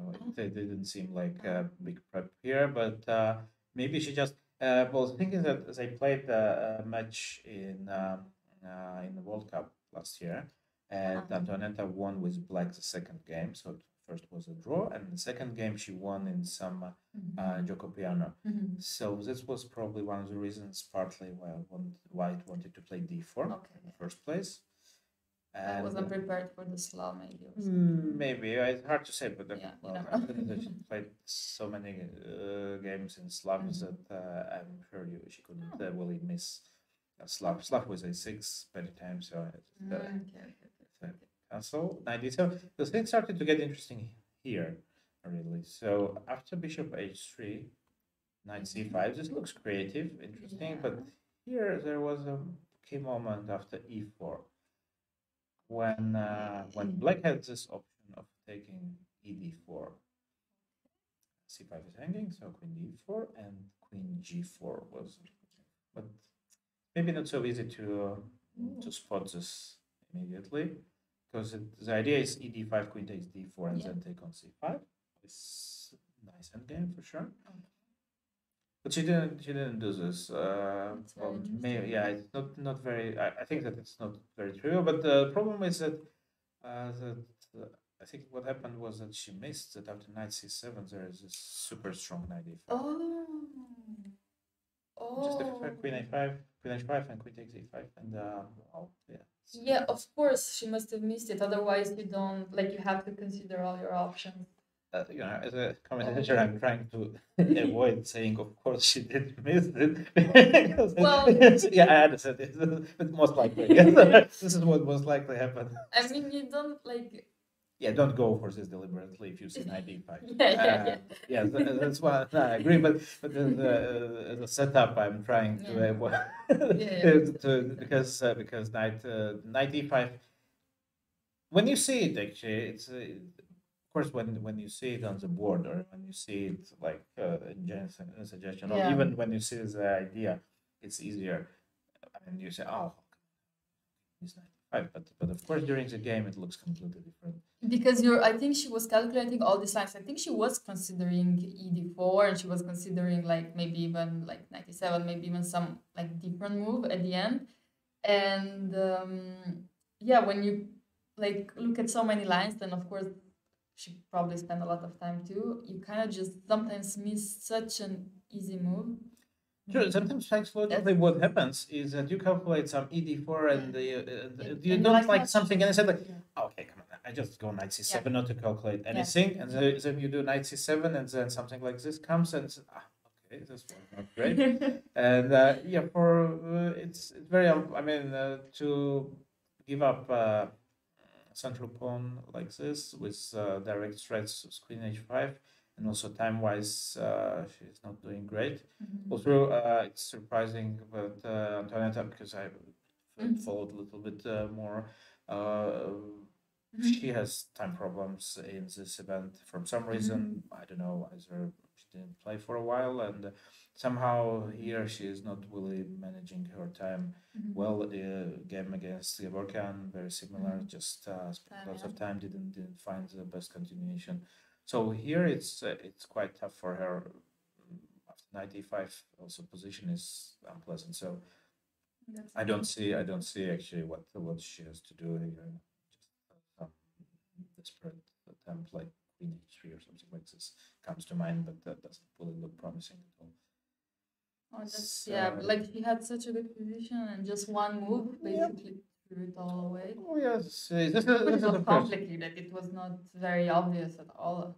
You just have to calculate, because after ED queen d4, is queen g4 the only move? I'm not sure, of course. I think that if it was like ED4, queen d4. Yeah, maybe not. Maybe you can go knight c7 now, or you just probably do something else. But queen g4 looks good. Yeah. After you see it, I mean, this is the thing. Yeah, this is what probably she. I don't know. Sometimes these things happen. I was well lately. I work a lot as a coach, or mainly coaching, and I came to some practical things which we talk about with youngsters. And when you sing for too long, and when you sing for more than 20 minutes, usually the productivity of your lines is not going up. So maybe this is what happened here as well. So she was probably calculating here for a long time, and at some point just decided that sometimes it's, as a player, I know that you just want to calculate. Okay, no, I don't want to calculate anymore. I make this knight c7 look safe, and then some shock like this can happen. It's unfortunate, but yeah. I mean, usually these shocks don't happen, but when they do, you're just like, I should have calculated, and that's why you spend so much time. I think I have the same problem. Also, like Linic, the best Slovenian grandmaster, he also told us, if you think for more than 10 or 15 minutes per move, you're just gonna go through the same line again and again. You cannot. It's rare that you find something new. So like I should take that advice, but sometimes it's just so hard because you calculate, and you just don't see anything good for yourself. Sometimes when you're not in shape, for example. Sometimes you can be unlucky with a position, because sometimes it can really be an exceptional case. But when the exceptional cases become more common, then it's not an exception. Then it should be something in the system. So yeah. But the point is that it's actually kind of for coaches. It's one of the things which we try to explain, or because it's also confirmed by practical point of view. And in my case, it definitely was like this. Whenever I spend a lot of time calculating, mostly it wouldn't lead to, with some exceptions, to best result of calculation. So this is maybe sometimes a practical advice. Just and it also helps with time troubles. So. Another interesting game was, well, interesting. I'm not sure how interesting it will be, but there was a very funny. So there it started quite calmly. There's nothing really bad happening. So at some point d4, I was not really in favor of d4 actually, because what happened? Actually, they reached That's A very funny version, beautiful. yeah, but there are no bishops and queen is on d7, yeah. So it's just a normal Moscow variation. But here Black decided to force matters. It didn't go well. The e5 knight e8 f4. It already looks unpleasant, but she unfortunately did made it worse because knight a4 is like a big fork coming. So she didn't lose like too much of material, but still. Well, this is interesting. Now she's Losing a pawn. thinking. Yeah, she can pick. She can take c6 with a queen or with a knight. Yeah. So she's taking her time. I'm not sure. 35 minutes. There's 15-minute delay, Yeah, so but still, it's 20 minutes. yeah, Yeah, so yeah. at least. Yeah, So so that's a lot of time for taking one pawn that you probably should take, yeah? because also logically, if you if you didn't want to take it somewhere, then you don't have to do Yeah, all you this. don't Yeah, have to at yeah. all. So, but okay, logic is sometimes. I think that it's of course a key decision if you take with a queen or with a knight.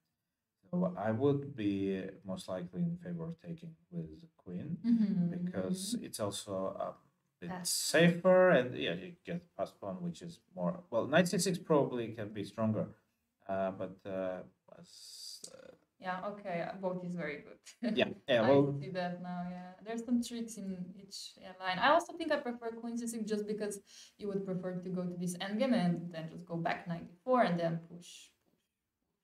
yeah, but no, if you change queens, you can mate your opponent. Oh, I think it's just another thing, which is yeah, psychologically big difference between men and women. It's that you don't have a direct mating idea. So this is bit, but I do think that queen c6 is gonna happen. It's oh maybe knight c6 is also good, but so Black got in trouble. So at least now it seems that White is spending some time and well, but they are still like about move 20. So yeah, but you know what sometimes happens to me because like I see that Yavanov still probably has like around 40 minutes. Let's say if there's 15-minute delay.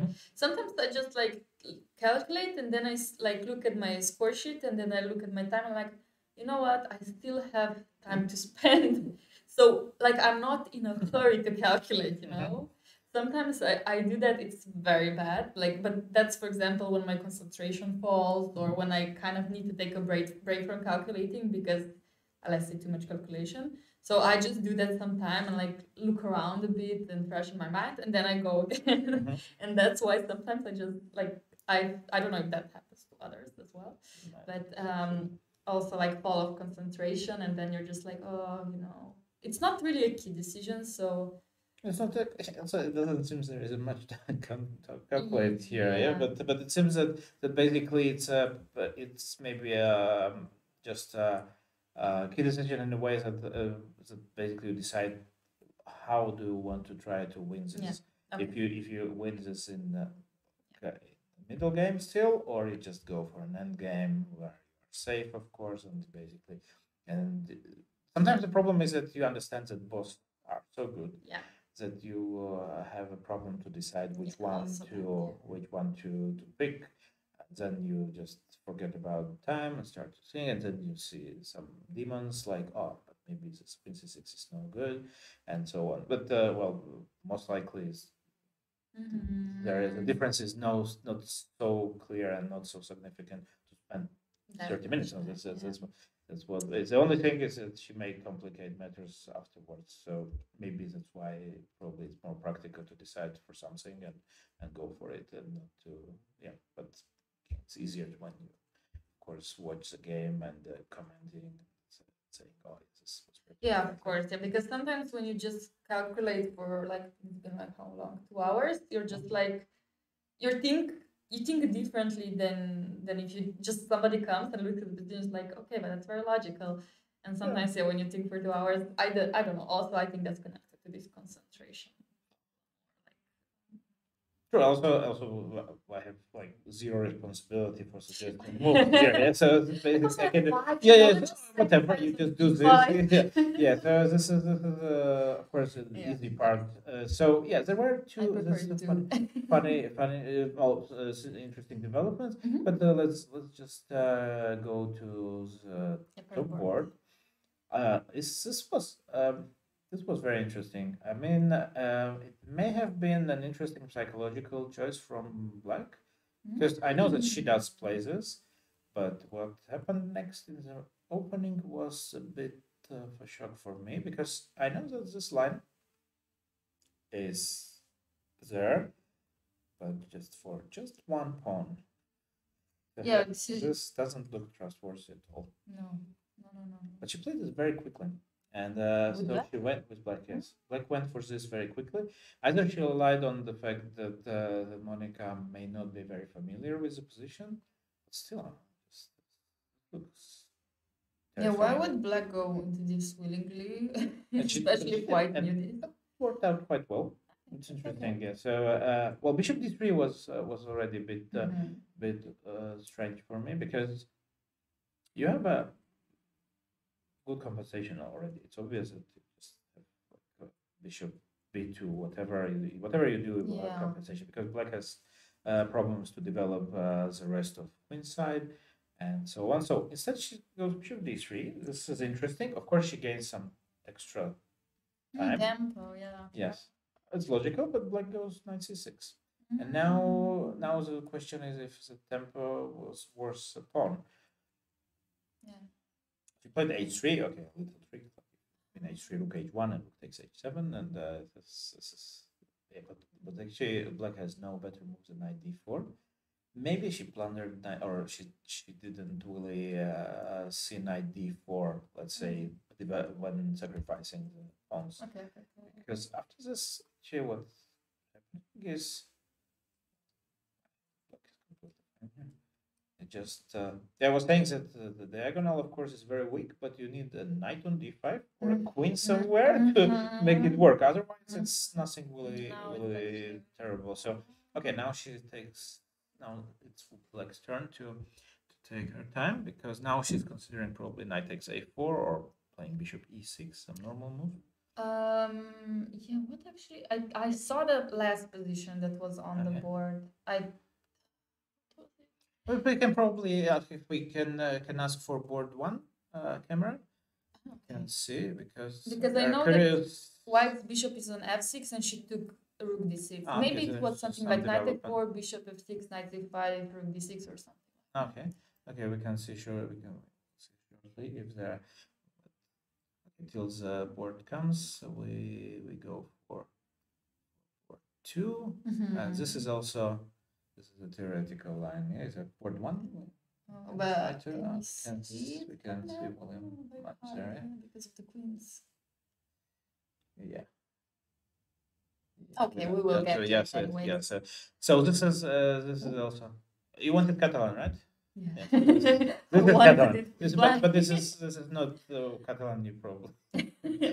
No, it's a theoretical line, which but they're playing rather slowly. So I think Mamazada, she was playing, but much faster than. yeah. At the beginning, it seemed so.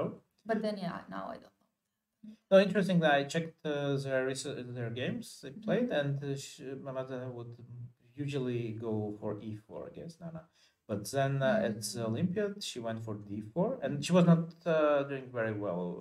She lost it. Yeah. No, I at the think Olympiad it's it was a draw. It was a draw, but it was a d4, so okay. it was interesting to see the difference. So now they went for this quite popular line. I think the first one of the first famous games was Grishuk Dingler. And then there were many developments, computer suggestions, and so on. H5. This is quite forced, because this is the main line. But I have to admit, I didn't check recent. Yeah, because I know that Gunai was thinking about Queen A1 for like. Okay. That just I saw the position there, and then I did not return because I saw she was thinking, and I was not sure if she knows. She had 1 hour 15 at this point. Yeah. So yeah, just an Actually, because interesting it fact. seems to be like more or less as forced. Hmm.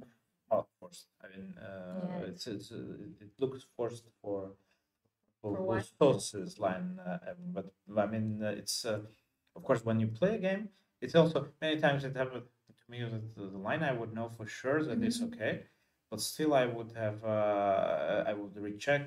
I would Yeah. say because I Yeah. have an experience of mixing up stuff. So, We all do. so basically, when you play the game, it's different, looks Yeah. differently Absolutely. always. Yeah. So now she's thinking, but this is, if I remember correctly, this should be a line which should be, also when I usually try not to use computer during Hmm. commentaries, but here sometimes when it's screaming Yeah, you like just that, everything else is bad. So you have to go knight f3, whatever you do. So it seems that the rest is like so big difference in evaluation. So knight f3 is, and then of course can claim f3 is the line. But I remember that ends up in some Russian game. I don't know. It looks very interesting. I don't know this line actually, but now I'm gonna definitely check it. Even though I play, but this is a bit, I guess, modern one, so I have not really checked the new ones. Yeah, well, I assume that it's not gonna harm your preparation for today. That basically you didn't prepare this slide. No, did not. Yeah. Definitely did not. Yeah. But no, this is so interesting because Lana, for example, when there was a position after Queen A1, she had, I think, like 50 minutes or less. Uh-huh. So she was thinking more. Also, but was probably a bit You could be surprised. surprised by this because interestingly, they played something else in Chennai, and Mhm. maybe she wanted to avoid some prep. Mhm. And it seemed that she would go for this line, but wouldn't be 100% sure Mhm. because in sometimes in top games, let's say top Mhm. tournaments, you would see this from both sides with 136 on the clock. So that was definitely not the case. So it seems that both of them they know the line probably, but somehow it takes Yeah, just much more time checking to recheck and which to one yeah. to decide, maybe even if they did not decide, well, they did not prepare this one, so on. Makes sense. So this was very interesting. It's actually Yeah, started quite well, for a while, I quite think. okay for no, well the thing is that these lines you really need to if you are black Mm-hmm. so you really need to fill the position very well in Mm-hmm. order not to get in trouble quickly. I do this time to time with black, Mm-hmm. but you really need to know your stuff Mm-hmm. if because things can. Well, Bishop G5 was not really advocating for Bishop G5. I think normal way is to play Queen E2, Okay. Bishop E3, just go Rook D1s and double rooks and stuff, and Black can go. Let's say I don't know, can proc some Yeah, of lines course. like this, takes B6. Rook D1, and then Black has an idea of Rook A7 and Rook D7. So it's not necessarily this move order, but it's well, a couple of ideas about this line. But in the game, she did something else. So yeah, Bishop G5. Yeah. Yeah, she went Bishop G5, and Black actually reacted quite interestingly, but she was not afraid to go for this, and I actually like this. This is and this is the position we I know okay. This is already my stupid suggestion. So so she's thinking Black after is bishop. thinking. Yeah, she's thinking after. Well, probably something is wrong with because either she's under 15 minutes or or something is wrong with transmission. But position is uh, very interesting. It's computer is very happy for black, but if we consider time management also, Yeah. then it's not so obvious anymore, Yeah. and it can be difficult for black as well to continue. So we'll This see. is interesting. I mean, Black is pretty brave, to go for this because the king is still on e8. But it's like, okay, so Bishop H3. Yeah, bishop h3 looked to be a logical But- follow-up. Yeah, and like when I keep the room, so what's really wrong with queen f3? Queen f3 is not very good because it basically Just just take take on it. d5. I wanted to take with e4. It was just, but yeah. Interestingly, I would think that there is a compensation here for white because white squares and so. And yeah, well, It's just the no guy is compensation. laughing at me, but uh, probably the problem is that the bishop on h2 is terrible. Yeah. And the guy is like you can have this bishop in some Rui Lopez or Joko Pianos, and sometimes may end up there also after g5 h5. But well, we will see if everything is fine with the transmission later on. Yeah, I hope so. So Very interesting for yeah. sure. So Lilith Vankerchan's game was, yeah, we stopped somewhere here. It seems actually there is some general problem with transmission, yeah? We cannot.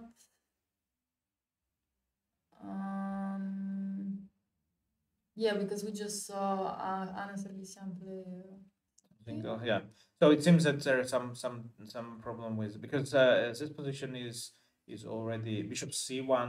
Actually, about half an hour ago, we had this. I had this vision online, and then bishop. I don't think that after bishop c1, this exactly happened with 2 minutes for black. So most likely there is some development. So let's try to find games where the development is more obvious and more. Yeah, not really. Okay, yes, this was the game I was mentioning about connected with your today's game. A bit different. Yeah. Okay. Going. And this is this is what you theoretically could could consider, but I'm not sure it worked that well for black. She played rather quickly. Maybe there was some preparation because bishop h6 there is an idea like this. b6 and queen a4. It seems that it caught her a bit unprepared to this idea. Interestingly, the bishop d7, queen a3, and it's not so obvious how to proceed with black.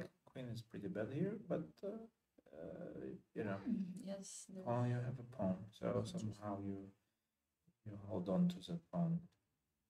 So instead, she did bishop b7, which was maybe not that great. And now afterwards, yes, again, this position was before you came. Yeah, so it seems that so it seems there is something really not going well. Knight e5 here as well. So yes, this was okay. There also was just one move made and to say. Damn it. Maybe then we have to apologize at least me for not being able to understand the hesitation to take on c6. Yeah, okay, maybe actually everything was okay and there was no time to spend. So we can see towards. Okay, even if we try to refresh, there wouldn't help at all. I'm afraid that it's not a matter of. I know we can just try. Refresh, yes, usually helps. But I just want to know what happened. No, nothing happened. Yeah. So what to do? Okay.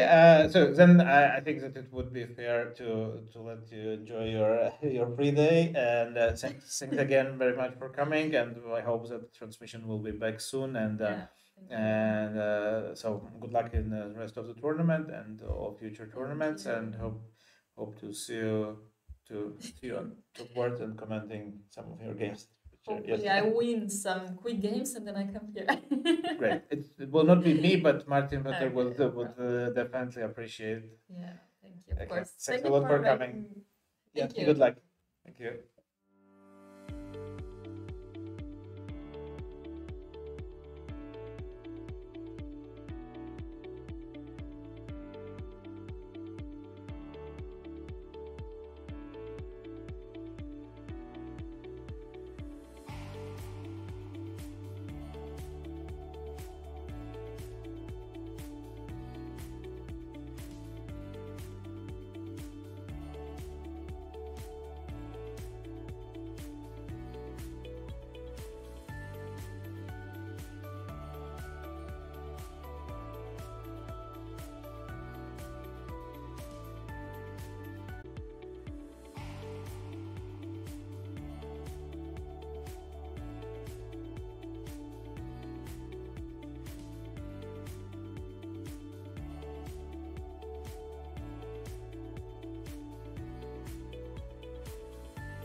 So we apologize for a longer break than we intended to because there was some problem with the servers. The moves were not arriving at all. So we actually had some positions which probably were about well pretty old, let's say, and we didn't know what was going on in the playing hall except the cameras.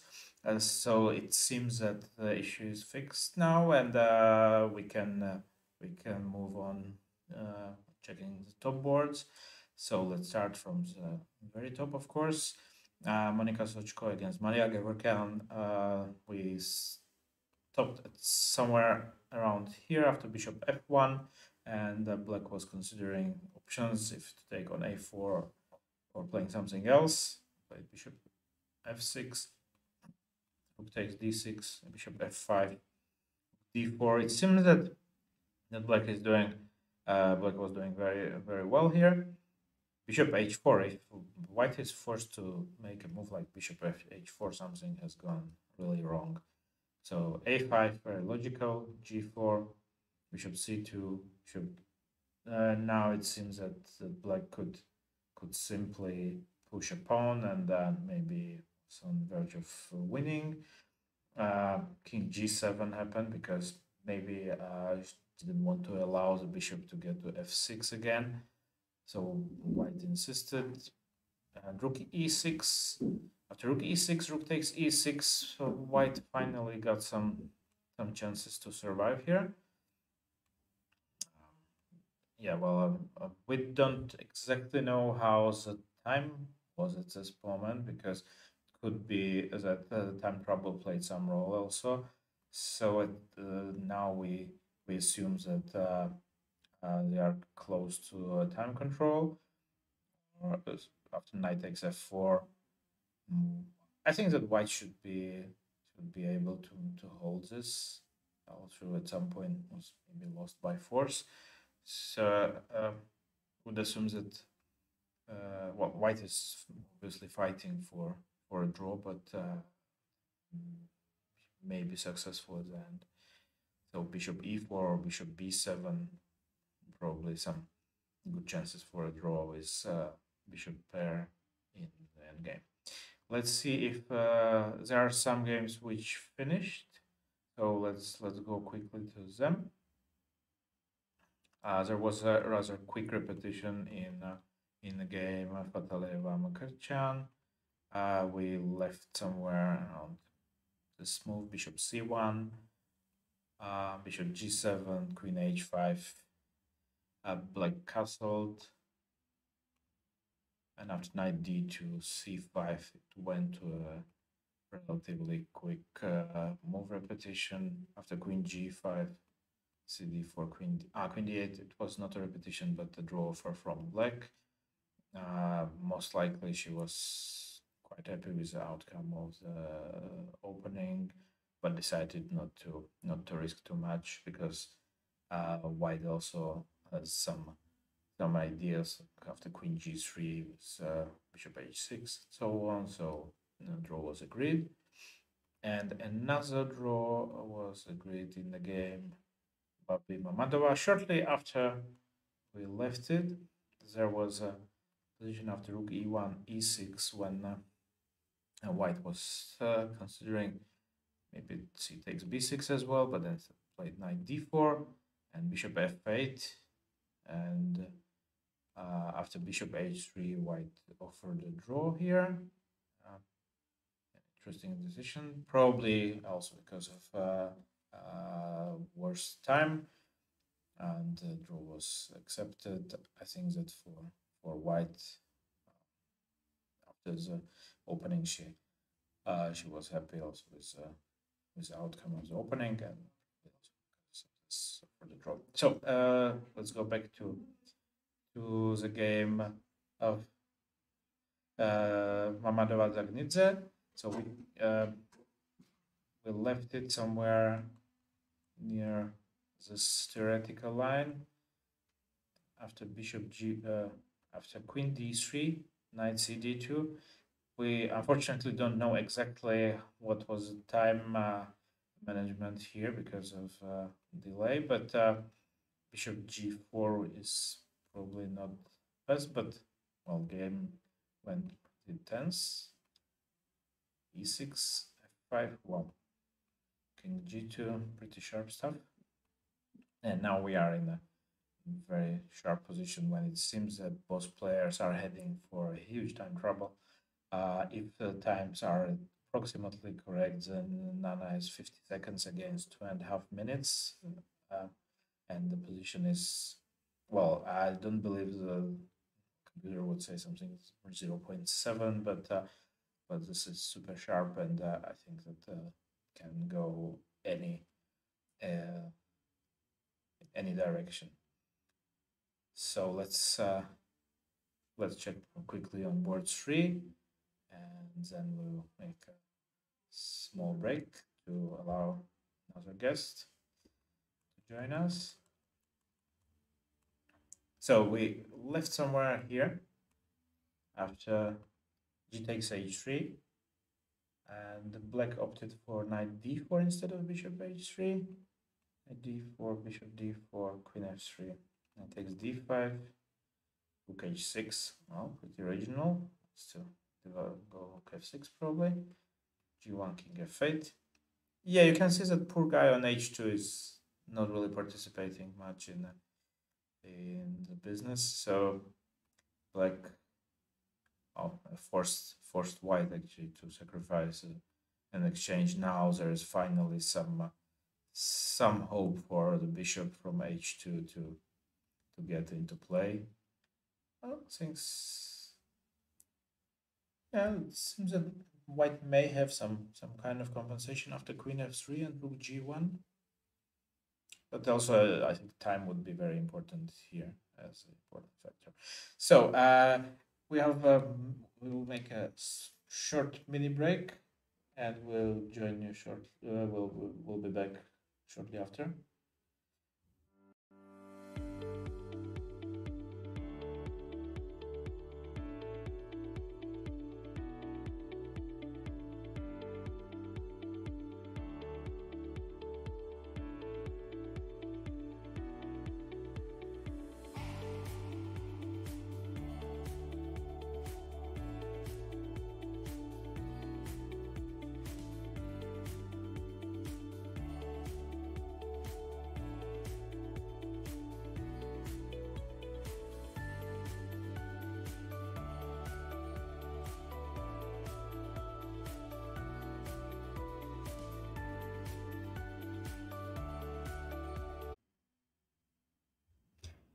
So welcome back. I would like to thank Nina Batiashvili, who agreed to join us live commentary and to most likely to tell us also about her game and maybe discuss some other games. But we start with Nina's game. She can say in advance that she won a nice game against Marta Garcia Martin. Congratulations, and we will go through your game shortly. Hello, everybody. Thank you, Sergei, for congratulating. So it was an interesting line of Arakan where I think did you play the same line against her in the last game, Elena? I saw that you played in Spain some tournament. Yes, but she took ED. Okay. Yeah, I remember that was Karakan. 93, 95, this line. Okay. Okay. Yes. So yeah. This is a tricky option. I always thought that I couldn't remember exactly, but the trick with b4 is somehow dangerous for black. But yeah, before I did not check because I was thinking she will take on g7, rook g8, queen h7, and okay, queen b6, and yeah, there's fun lines there. Yes, but this b4 she played rather quickly. If it was correctly shown, and it seems that she prepared something here and okay, h4. I didn't know actually what was. Yeah, it was only move, I think, queen c7. Yes. What I was thinking because of h5, 95 is not good.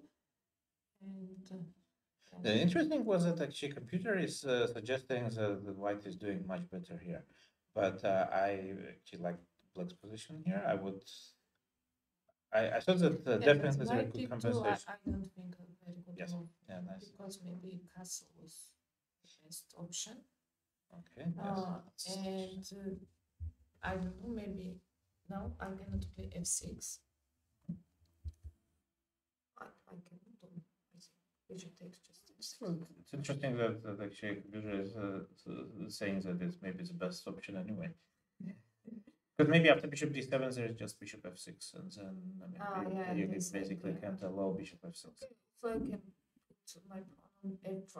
This was also a possibility, but okay, I don't like this position because now e5 is quite. You get the worst version of the game, yeah, probably. Yeah, I'm a little bit worse, but what to do? Then you don't remember lines, you get in a bad position. Yeah. But okay, one move and now she is in trouble. And knight f6. Yes, it's strong. Only move, I think. And now I have advantage some. Yeah, it seems so because basically you have bishop pair and for free more or less because you are not even a pawn down, and it's obviously bishop d7 and well. Yes, but I'm not. E5 was very good move, I think, because if I play bishop d7, yes, she can do rook f1 and exchange this one. Yeah, maybe she was arrived on, yes, with rook c8. Yeah, you can show, and king takes f1 and okay, black is a little bit better, but it's too much. Bishop e5, king e2, and somewhere a4 there is a move. Yeah, you want to go knight f3 and block everything here. Yeah, maybe you're right. It seems to be that e5 is present as an idea, but maybe I didn't. Yes, and here she has huge opportunities. Rook h5, for example, bishop takes e5. A lot of moves she has, but nothing is good. Yes, bishop now bishop g4, yes. And king f7, and I am very good, I think. Yeah, also yeah, bishop d4 now is a threat, and you just want to take on g2 something. Yeah, it seems very logical because even well, sometimes it's very good to not to complicate things too much to yourself. Well, you have bishop pair, you open the position. Maybe it sounds too simple, but basically what you did was very logical. Sure. Yes, of course, because you just you sacrifice a pawn, yeah, so you can't really give up pawns like without calculating stuff. But rook f1, very good move, and now also I should take on g2. I wanted to take on f1. It was my idea, but I was not sure after king f1. Bishop f5, king e2, and how to proceed because e5 is still hanging, and okay, bishop g4 again, and if rook c8, bishop e5, she can take, I think now. And rook c2, but maybe d4 even. But I don't know this is enough or not after d4. Yeah, maybe d4 is not enough. Yeah, maybe it's not so great. So I should take on g2. It's a little bit risky, but okay, I was sure I am better.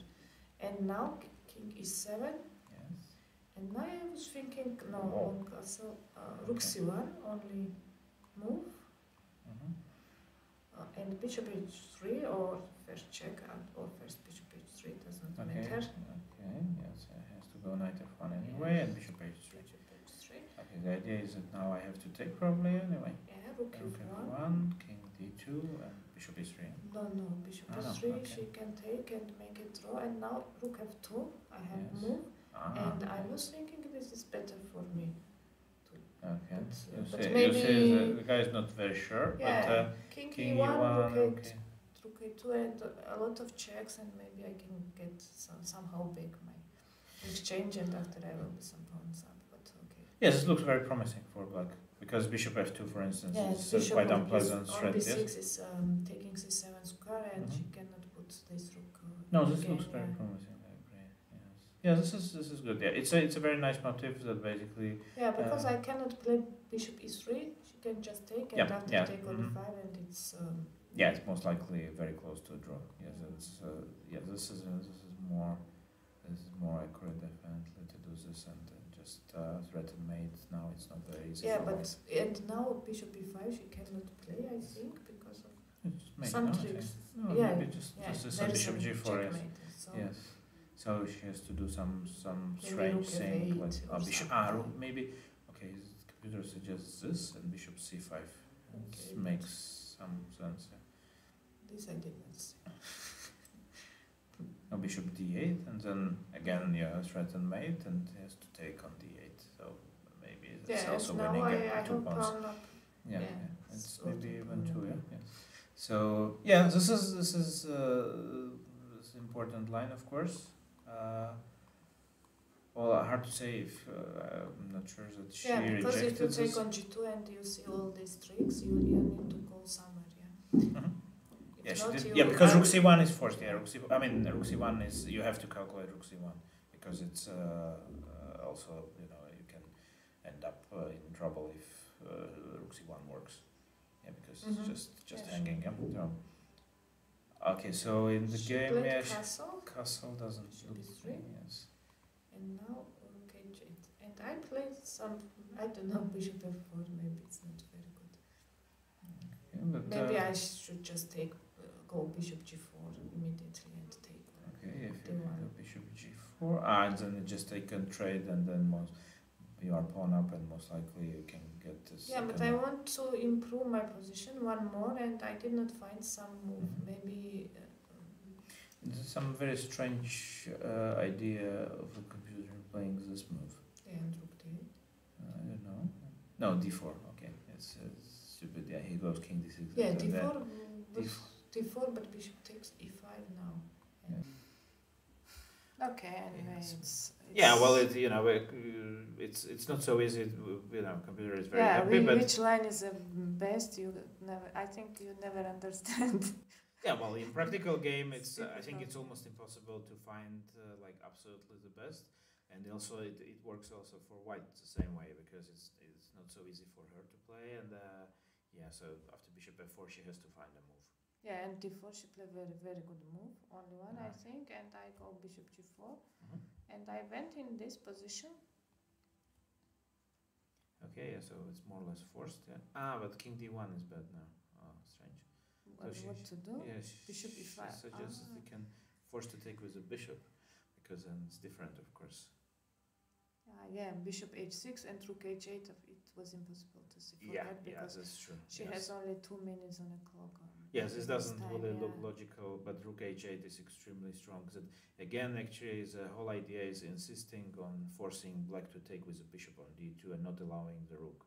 So it's not like it's solving completely the problem, but maybe she could have survived this.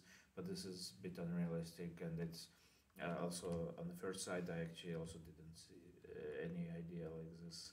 The bishop e5 you first have to find, and only if you understand that king d1 is completely losing, so only then you can try to find something. But yeah, so she did a logical thing, but not a very good one. So basically, she played king d1. Yeah, and after king d1, I just took on Yeah, d4 this is and gone, rook yes. a7. Rook a7, rook b4. takes b4, and like this you just protect. Okay, you just run with the pawn. And d3 she took, and now it was, I think the best move was king e6. Okay, Yeah. it's okay. Check, and I went king d5, Yes. bishop f8, rook, Okay. and Okay. d2 maybe it was. But d2 is she wants to play rook d6, rook takes d2. Yeah. Yeah, I mean, she the only wants, thing- but it's losing position anyway. And I missed this rook c5. But okay, after I start this to is calculate. so. Yeah, this this is is winning, yeah. so. Yeah, well, you are so far ahead that there's no way she can survive this. Yeah, because of h6 pawn, I am taking this one, and Oh, okay, you just come and you just push the h pawn. yeah, and b5, king b7, bishop d4, bishop f4 again, and after she resigns here, but okay, a5, e2, and I can exchange You bishops just and go bishop h5. g3. Yeah, but this is nice. Well, maybe the final part is not completely necessary. I mean, basically, maybe there was a move which would finish the game immediately, but still, you never spoiled your advantage. So I think it's always nice to win with black, and because it's a Yeah, it's very tournament. difficult now to win in black. Yeah, of course. So but you have to take risks. You did take risks in the opening in a way, and it did work out well for you, and good calculation, and I think the right decisions, a good choice. And yeah, well, it's always. I saw that you played quite a lot against her. That I checked some statistics of the games, and you were quite successful in. I think that several wins. Yeah, but she's sometimes she's making draw very easy against me, and I want to avoid this one because it's. But I want to make some very sharp position and to have some chances, and for her also it will be some chances, but. Yeah, but it seems that she is ready for the fight today because it didn't seem that she is going yeah, for because some. she put e5, not to took already. Yeah, because against Karukan you can go less ambitious things, and yeah, well, fair fight, and it seems that were most of the game were in control, maybe except the one moment when she could do instead of now d2 something like castle, then it would be unclear. But okay, well, this is. It's not so easy to understand, and so I think that generally for a game on such a high level, I think it was a very good one. So if we can check some other games still they are going on. If you can give me some views, this most likely is going to be a draw. Yeah, It's a very tense game. Ups and downs. Actually, White was, I think, much better in the opening, but then Black was winning. In endgame, yes. Yes. At some point, she just could push pawns. There was a moment when she could just push pawns on the a pawn, and it basically would be a queen. And like this is most likely. It's gonna take a while, but most likely White has no risk to easy lose draw it. for White. Yes, there is no because way. you can exchange knight against bishop, and it will be it's opposite color bishop. It's gonna be a draw. Let's check a game of on board 2. Okay, that escalated quickly. At some point there was a very tense position, very complicated line. Actually, this is. I couldn't remember all of the theory here, but okay, queen b5. It seems, but it seems that there was a time trouble, so it's hard to say. Bishop h6, you should play. Anyway. Yeah, bishop h3, and then something. Yeah, but it's extreme. I think that for difficult. These positions are very difficult. Sure. Yeah, I said that actually they consumed a lot of time. Actually, both of them by in the openings. That it was unexpected a little. So let's quickly go through what was happening here. It seems now that White is in control because basically there are no threats against the king, and it seems that she played safe. And e4 looks ugly. Yeah, but what to do? Yes, c4, knight c4, and this is gone. Is very strong. So just a piece up, and most likely gonna be winning for White. Okay. Probably the game also already finished because there is no way you can come near pawns, so White can go collect g7 and then come back for everything. Yeah, so very tense fight on board 2. Zada managed to overpower Nana. I think it's the first game where she managed to. Well, the game is not finished, but it's very likely that White will win, and it's probably, I think, if my statistics are correct, it's the first game when she managed to beat Nana, and a good achievement for her, and that may be quite important also from the tournament point of view, but there are still many rounds to go, and we will see whose nerves are going to be. So I wanted to ask you one thing. You are one of the few players, of course, who played in Chennai. And how do you feel playing such strong tournaments in a row? And it's very difficult. It was very little time to recover in India, and now you are in Europe, and it's time different, and a lot of travel, and I don't know. It's Chennai. I was completely tired because I have very difficult games, always fighting till the end. It's tough. On the other hand, but today I assume that you feel quite okay. Yeah, because yesterday we have free day. Yeah, so it's good. It always helps a bit. it's giving hope. I don't know, maybe sometimes. For another 3 days. Yeah. Okay, so thank you very much for coming. I wish you good luck in the rest of the tournament, and I hope that we will see more interesting games, and you will feel energized for the next games as well. Thanks a lot, and so we will make a small break again, and we'll be coming back shortly.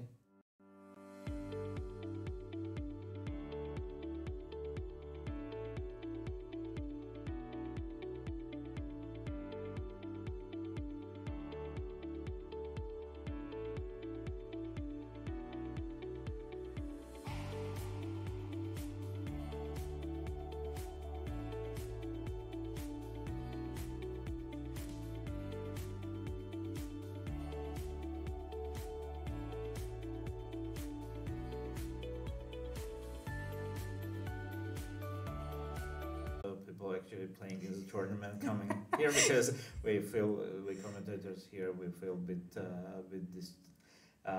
distant from the event, but today is a very nice day for us, and hopefully it's going to become a nice tradition. So also congratulations if to, I keep to you. winning, I will Yes. So great. It's a good deal, I think, for everybody. Yes. So today you had the game against Anna Kubicka from Poland, and we will go through it. So well, Bishop B5 was actually very popular today. There were several games. Okay, went for knight D7. Castle. There was a game with A4, and this is a kind of more classical approach. 6, 3, yes. So it transposed to some kind of interesting setup. 98 is interesting. It looks creative. Yeah.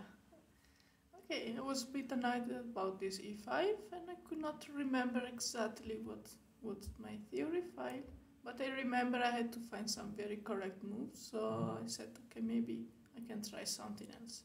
And here I just want to put my knight on c7 and see. And see what, yeah. Yeah. Okay, bishop b3 looks logical. Knight c7, queen e2. Okay, white not logical since b6 also have to develop pieces. Yes, knight b3. And here probably I had something better than I have many ideas. I can take on d4 immediately, or maybe not. Maybe play e5. Some idea with f5 sometimes, or d5. So I really didn't know exactly what to do. So d4 and Maybe knight here e3. e5 instead of. Okay. Maybe Yeah, e5 because was you changed the interesting. structure a bit. Yeah, Yes. but I would think that she would. I mean, that white would go But for this, this but don't take. and rook d1.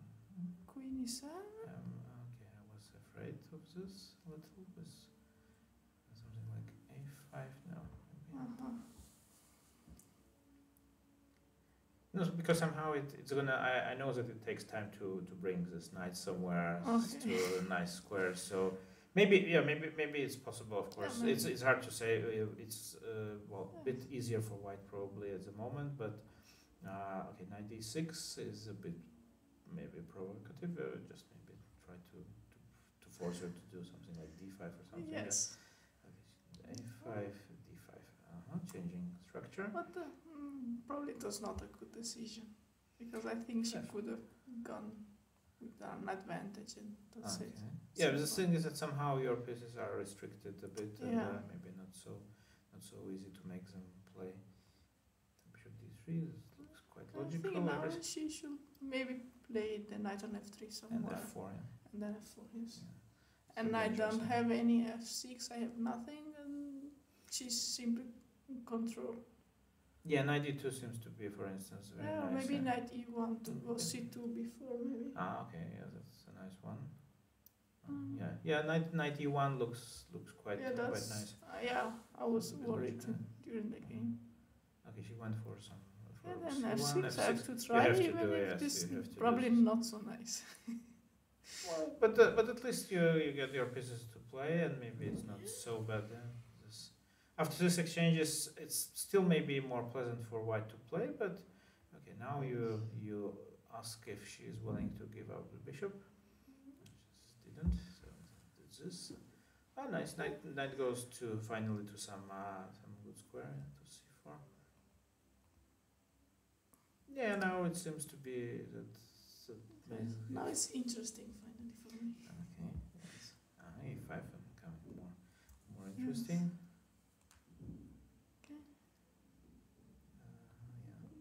Okay, here we had a little time, so it was not so It's a easy. big surprise. Okay, I don't know about her, but in your case, it didn't come as a big revelation that you had little time. Usually I'm not a little time. Yes. Okay. Yes. Usually not. No, I'm not no, the no, type okay, of maybe player it who was always some- get time travel.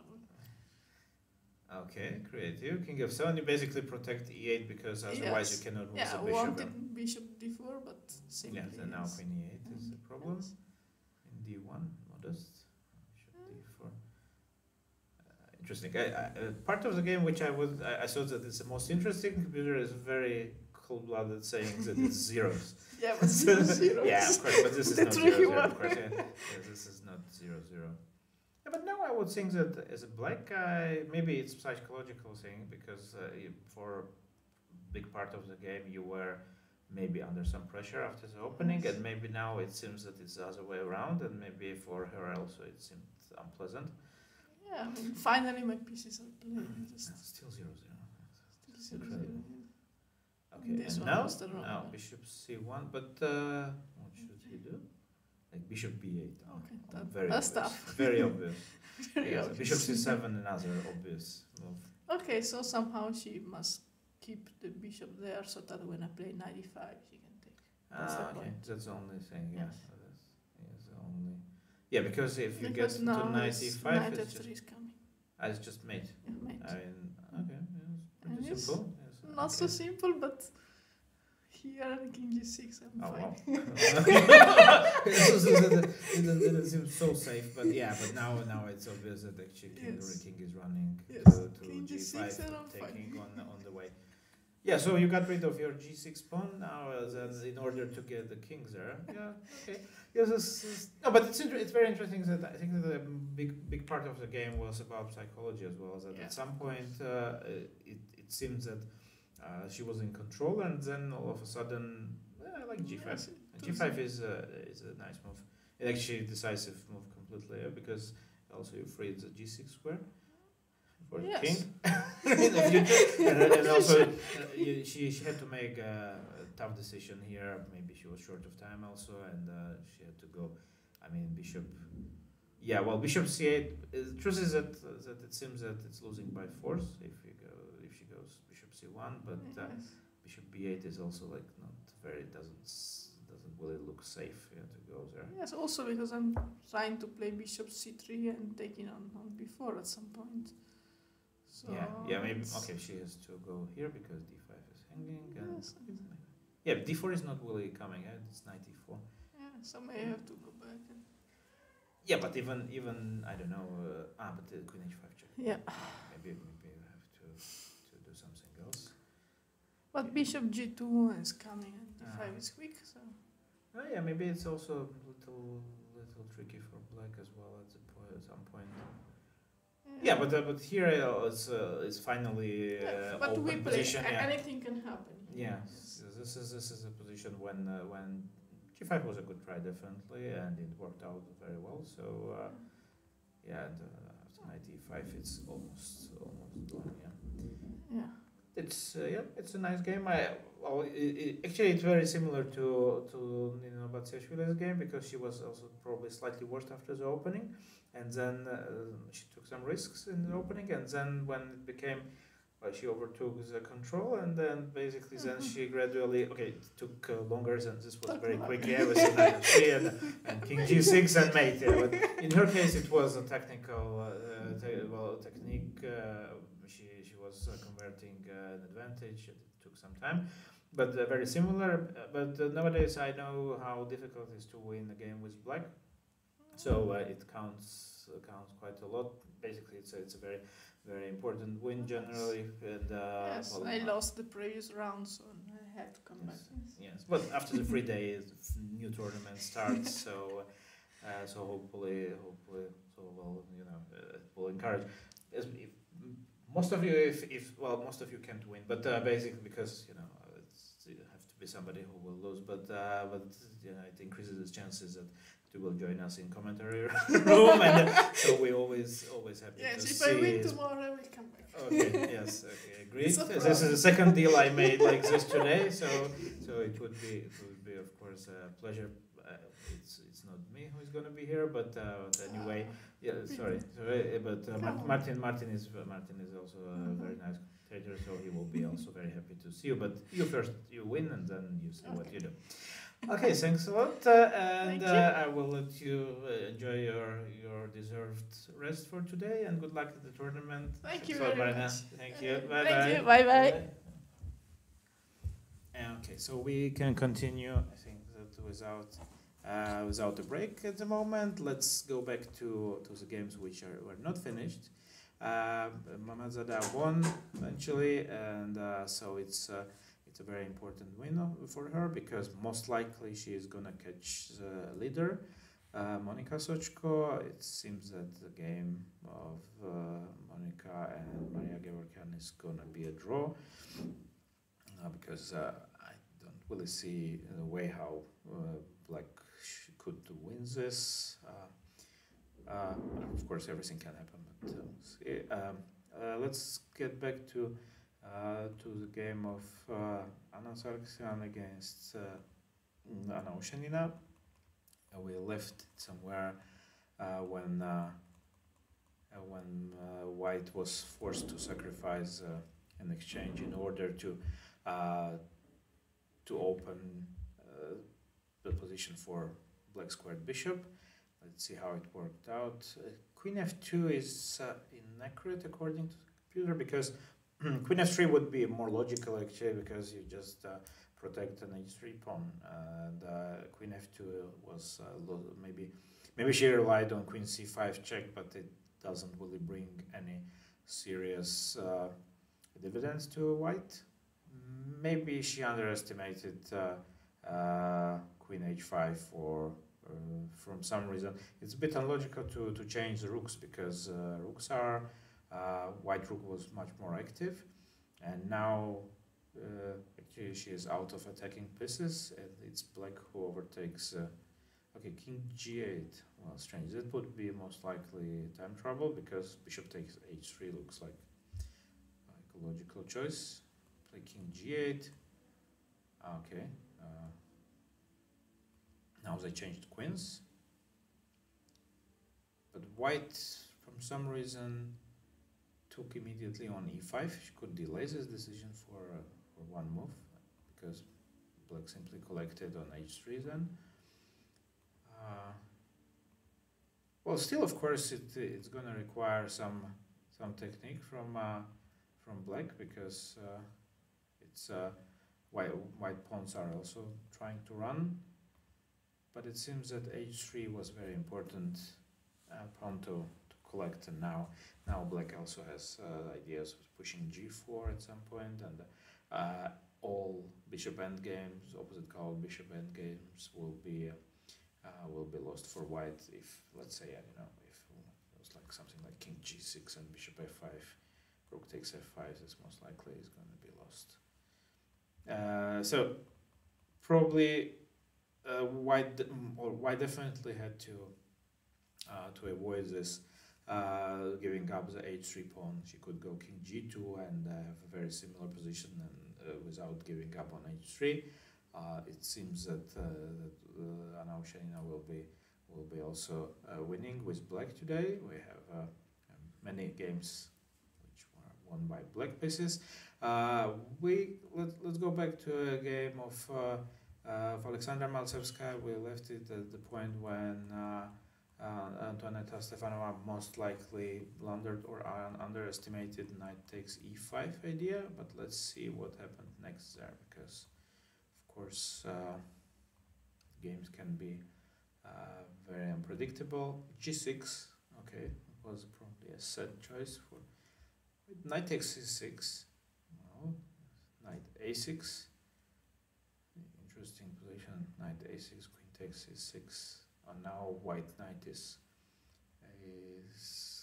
forced to go back to c5, rook d8, and well, it seems that black maybe was out of trouble. D3, knight takes, yes, knight takes a5, but white traded knights,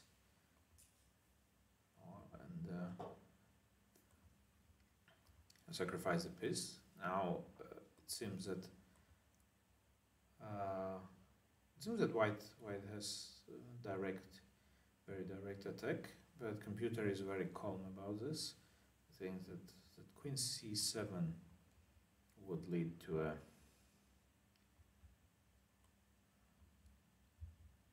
some eventual repetitions that didn't see how to improve this position from both sides. After rook d7 there is queen c5 important motive, and also f2 is hanging. Black went for immediate queen a7 move, which seemed to be logical because now it doesn't allow white to play rook fd1, but there is a problem that basically maybe she forgot about queen c8 check, because white is, maybe it was time trouble also, and white simply collected everything, and the final small trick when rook d8, bishop takes d8, queen takes a7, and white is winning. So black resigned here.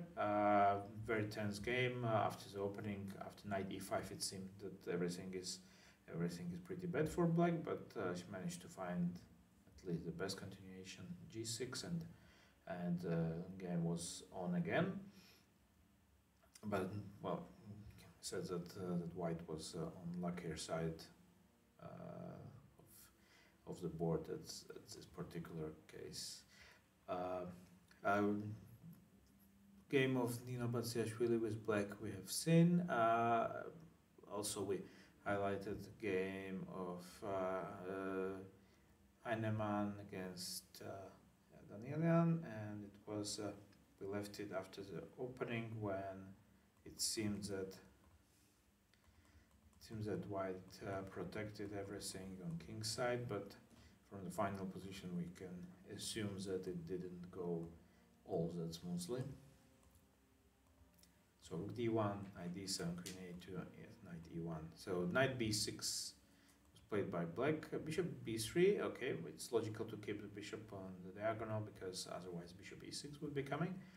Queen g5, alright. Now king h2, I would prefer going somewhere else. I don't know, maybe f1, but okay, king h2, queen h5. Now there are some threads of knight takes g2, knight takes h3, various ideas, but interestingly, it seems that white could ignore them. Knight d7 back, rook a d1. So black just moved the knight to a more attacking position. Finally, white decided to play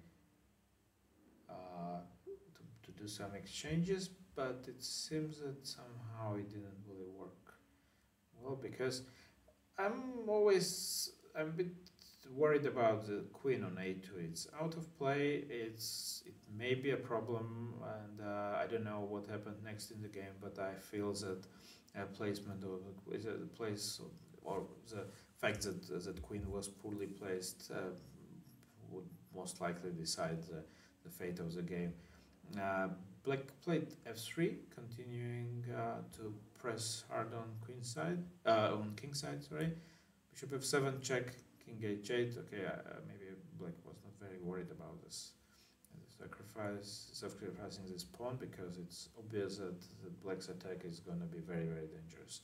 And okay, it seems that white here didn't see other moves. Black's play is pretty straightforward. Bishop takes h3, and now it seems that it's over for white, because gh3 is queen takes h3, queen takes f3, and white's position is collapsing. So bishop g6, hg6, gh, queen f3, and it's just over for white.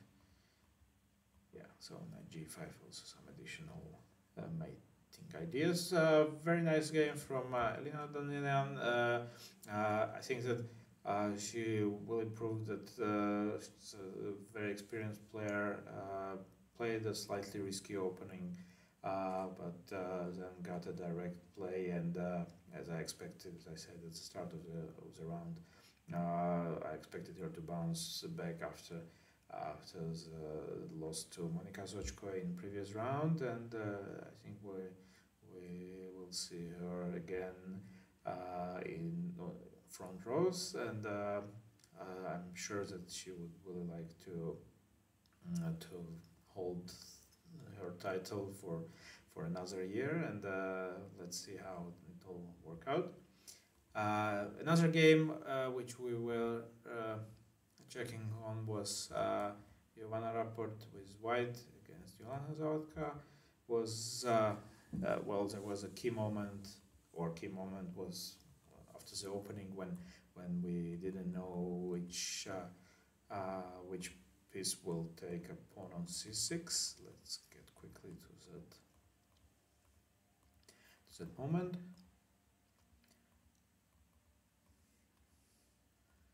So yeah, it was a queen at the end. Queen takes c6, knight takes c6. Endgame looks pretty bad for black, so it seems that nothing really worked well. White simply can increase her pawn power on queen side, and there is not much black can do about this. Knight e6, it would be rook takes d5, another pawn goes, but most likely was blundered by black, but there is not so much she could do, and maybe she relied on rook b7 that she would get her b4 pawn back, but white correctly gave up this central pawn for basically b4 c5 pawn chain, and actually there is nothing stopping these guys from queening at least one of them. So after c4 b5, yeah, this is a couple of prophylactic moves, just rook c1 and exchanging bishops and b6. Yeah, actually a very nice game from white. Black at some point probably couldn't feel the danger, and a6 and forcing an exchange of a white squared bishop seemed to be not a very lucky decision from black, and then after queen c8, knight a4, it got very complicated for Polish player. So another game on board 10. Narva Mai won her game at the end against Anastasia Rakhmangulova. We saw the opening phase when they got to a very complicated position after the opening. So we will quickly finish with this game, and then we have another very nice surprise, very pleasant one. We are improving the commentary every day, so this time we will have boss players joining us, which is very nice, but just we'll finish this game. After knight b6, knight takes g4, queen takes g4, it's still a very nice position for white. Black at least took a pawn, but it seems that white was calculating a little further, and eventually fork from d7 bit unexpected place, but still a very effective fork with knight f6 coming in. I don't know if we can call it the best case scenario for white or black, but basically white can pick very nicely what to do here, and it seems that it's just a forced mate after queen a4. Queen a4, I would definitely think that it's a mate, but yeah, white can pick several options. After knight h5, even g4 is working, but knight takes h5 is. But the main problem for black here was the opening, when she allowed white to do this a4, a5 idea without basically counterparting it in some way. So a very nice game from white side, and pleasant win after a free day. And we will make a small break just before joining two top players from today's round for joining us in the commentary room. So small break.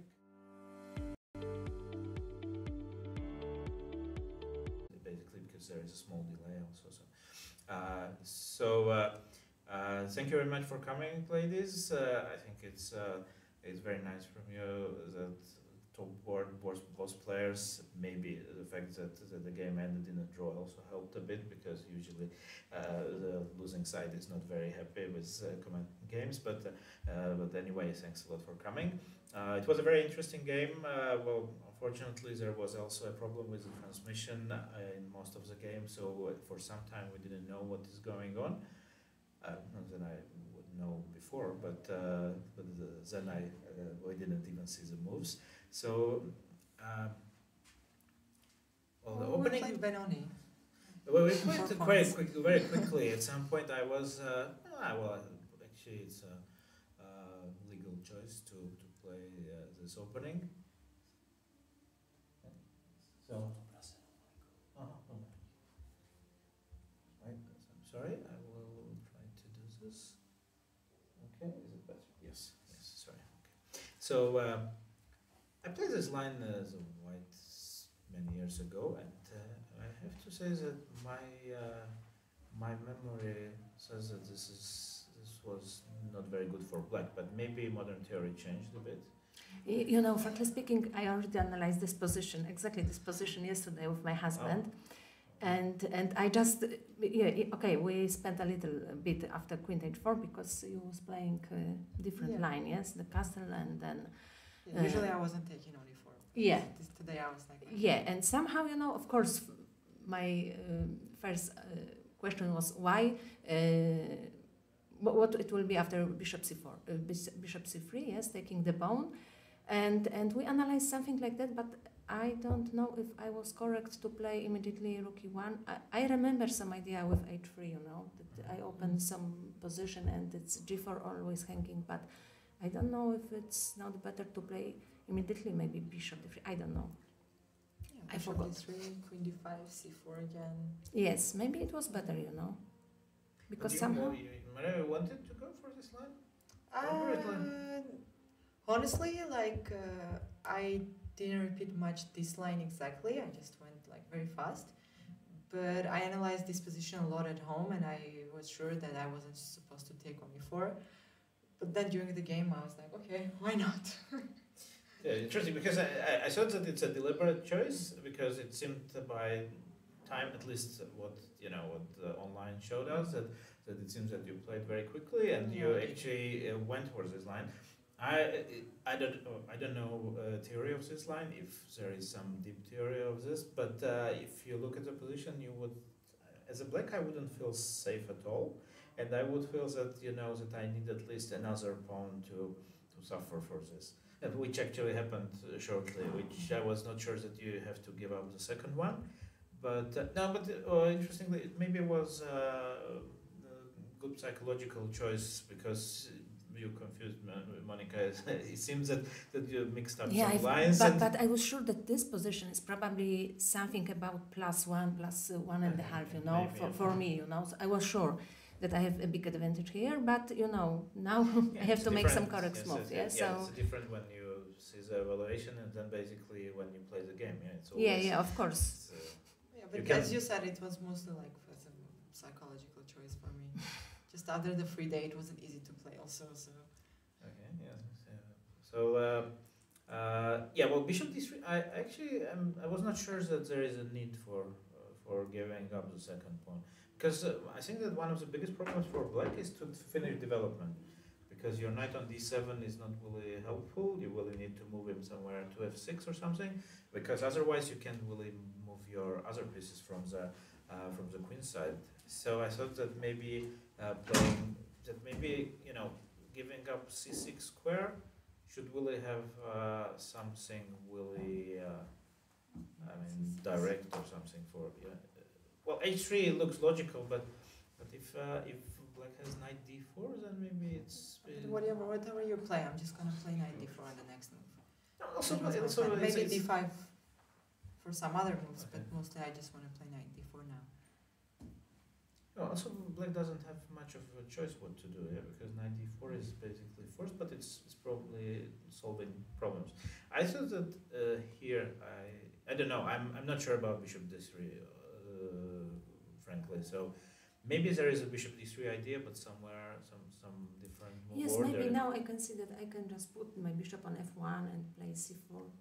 That's what I thought, that you can probably do the same without giving the pawn, because I don't know. Of course, I'm no specialist, and I'm trying to ignore computer here and trying to think for myself mostly. But No, but normally I should have big compensation, yes? yeah, Just to that's put what I said, that bishop it's f1, at least big c4, compensation. and yes. bishop b2, this bishop will be... Then also even positionally, basically, this b pawn doesn't play so much. I mean, at the moment, it's not important at all that you miss the b pawn. d5 is gonna hurt there, because you just give black a possibility to develop. And I actually wasn't sure what is okay. h3 is in a way it's logical, but black is gonna play knight d4 anyway. So here I thought that the endgame should be about equal. Yes, this I played bishop f1 was stupid, I think. I should have played bishop c2, of course. Bishop e6, bishop f6, bishop c4, rook d6, something like that. Or instead of taking immediately on d4, I was thinking just to play rook, bishop c2 and take by rook on d4 also was interesting, yes, Yeah. probably. Yes, I thought that there is This was my yes. first idea, Yeah, but bishop c2 maybe is also logical. But black should be already okay, because the thing is that the biggest problem is and also you need the diagonal is still weak, but you need a knight on d5 or something to put to threaten something more than just having a black squared bishop. So I thought that there is a compensation still for white, but maybe already it's not like a compensation for, let's say, pushing for a big advantage. So maybe it would be about I don't know, exchanging some pieces and yes, making- maybe even here exchange bishop c5, I was And looking rook for this e7, position. yeah, or Yes, something rook like e7 this, yeah. and it shouldn't be so bad as I got in the game. So Yeah, because knight a4 is logical, but I don't think that it's even this is not Bishop f5 that is terrible. already- Yeah, but this is now it's getting complicated, because now suddenly actually it's white pieces which are hanging, and I was it's not so thinking easy. g4 instead of d6 first. But I yes, wasn't g4, sure but about b6. it. B6. Yeah, that's And what I bishop thought. e7 Here, you mean, immediately. yeah? Yeah, but I Yeah. liked after like rook d6, bishop f5. I was like, okay, I have an Yes, but advantage still, now. after I didn't know what to do after b6. B6, Mhm. yeah, it's the same idea. Rook d6, bishop e7. Yeah, and maybe one even can- better, yes, because bishops, and I still not have taken. Yeah. It's not easy No, to it's play with the this- whites, yeah. for sure. Yeah, it suddenly actually is, the compensation is maybe there, but it's much harder to prove it. So after bishop f5, it's becoming suddenly quite critical, and this is when you are forced to do something like bishop h4. It usually is not a good sign. Basically, it's clear that white is fighting for life here. a5. This all seemed to be logical. And But now I didn't s- understand king g7. You could just put the a pawn. Yeah, I was like, okay, I had to play f4. Bishop f6 was possible. I didn't want to let the bishop f6. I thought that I have time to take my time a That little bit. was exactly what I thought, that psychologically that you finally can, that for the whole game the bishop was controlling the diagonal, and you say like, no, he is not coming back. I'm putting my king to g7. I can do whatever I like. But actually, it complicates matters a bit. A bit, but quite a lot. After king g7, rook d6, suddenly white has some chances to survive, and yeah, just it's incredible. Basically, it says like, okay, just go a4, just follow up with this pawn, and it should be quite bad. Because on the other hand, white has no choice also here. Yeah, you have to go with d6. Yes, of course. So and suddenly. And then I was happy, with this position somehow. No, because now it's already maybe already at this moment I said This is a quality. E5 I did not like. But what about a4? a4 here. Yeah. What do you take? Bishop b6, knight b3, C5. c5, a3. Oh. I Okay. calculate this line: c5, Yes. a3, c6, and bishop d3. Here bishop d3. Yes, yes. Okay. And I don't Yeah, know. bishop c7, a2, bishop e5. Yes, and now king f7, Yeah. and somehow maybe I can put my king somewhere, yes, on c3 and just take this knight, but I was not so sure, I was in deep time trouble, and I was very afraid of this position, Okay, I can understand because this is very tricky. Yes, but anyway, it was... Actually, that was one of the choices I went for this position, but the thing was that after I saw the c pawn was going, I thought that I'm managing to get to a1, but somehow after my Yeah, calculations, if you I realized don't it's go not bishop working. d3, of course, if you're queen and white queens, then Yeah, So it's white is tricky, better. Yeah, so yeah, bishop d3 is of course important here because you stop the pawn, and bishop c7 is forced in. I have to do this. If you have a2, bishop e5 check, and then c7, and then some kind of f5. No, and then maybe king e3, bishop e5, king and- e3, and and then king- somehow, just to run put... with the king. Yes, c7, and just to put the king somewhere, because after... Just to have the king c3 after taking on a1, yes? Yeah, but I this don't know. is still a survival mode, because you don't. Yeah, this is maybe this is actually trickier for white, of course, because bishop d3. But the problem is that this is what we quite often discuss with other coaches and posit that it's much easier to evaluate the position when you visualize this. Because if you would see this position clearly, you would say, okay, I will go for this because it looks promising. But to foresee this and to see this diagram from this distance is Actually, not from so king easy. g7. From maybe king Because g7. I got to this position from king g7, and So I thought that I have to be winning, but Yeah, somehow. Okay, I saw this variation, but still, what can I do? e5, And okay. e5 surprised me, and Okay, e5 is but it's a safe choice. E5 is already kind of maybe admitting that maybe I'm not gonna win this game anymore, and but at least not make it complicated, and it's gonna. but be I was Yeah, I not so don't want sure. to What risk about the bishop pawn. b7? If I will here, have, if I you would go have, bishop b7. Yeah. a4. So okay, a4. you want to go c5 Wait. or No. Maybe I have to start with king d2. king d2? Okay, if I go, what do I do? Bishop b3, Yes, and king c3. c3, something like that. But you can't move. Yeah, but definitely not take on h3 here. Looks too risky. Safe. We like safety. No, but it's Okay, if I want to make a draw, bishop c7, yes. bishop c7. Maybe I just cannot really avoid. Yes. Yes, and just go. But somehow, I was so happy that maybe I have some chances for winning, but probably not. Oh. So- this is actually one of the biggest differences, because I would be here praying that bishop e4 is a draw, so I'm not considering anything else. No, This is- when I saw bishop e4, I started to think, okay, at least it should be a draw, yeah, but Yeah, this is most likely just a draw, because basically there's no way black can do anything, I think. But yeah, bishop e7 maybe is but I'm not sure that it's a try to win the game, no? yeah, Yeah, maybe it is- maybe it was too much, Maybe I could because- give some struggles, but maybe not I too would, much. it's interesting, definitely. It's actually, I think that it would be very much in spirit of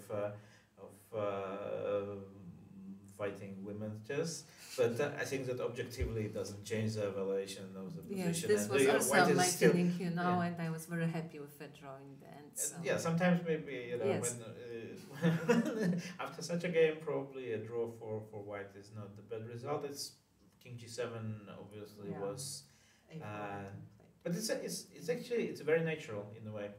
I was saying this exactly when I saw King G7. I said it's a very natural decision to not to allow this bishop to appear on f6 ever. And but the problem is that it has a direct consequences, and there is a much better move. So sometimes, of course, instincts can be good, but overall, I was saying that you played first round on the first board, and you decided to do everything to get back there, which happened, and I think it was a very nice fighting game. Actually, very typical for and well, especially.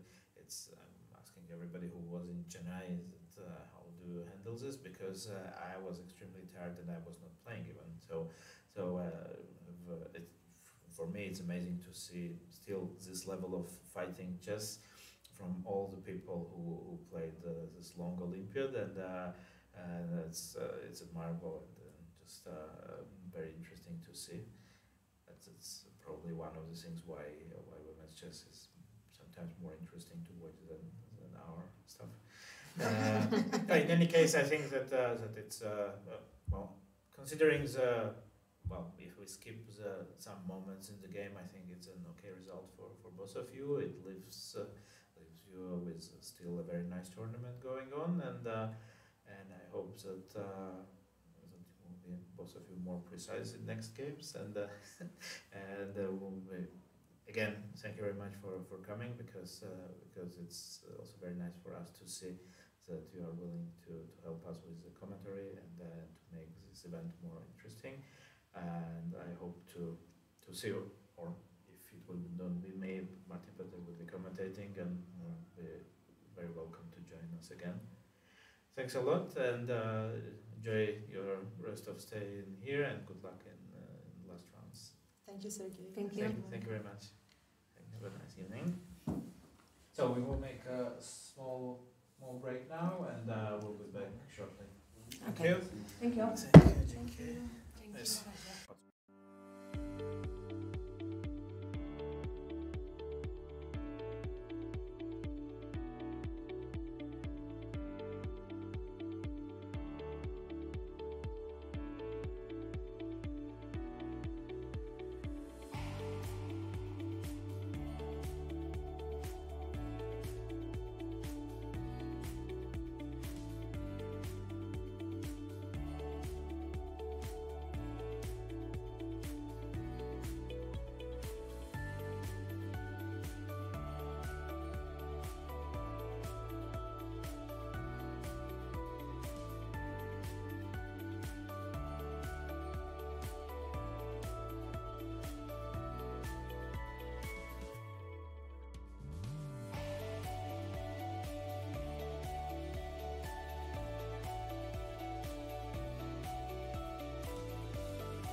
Yeah.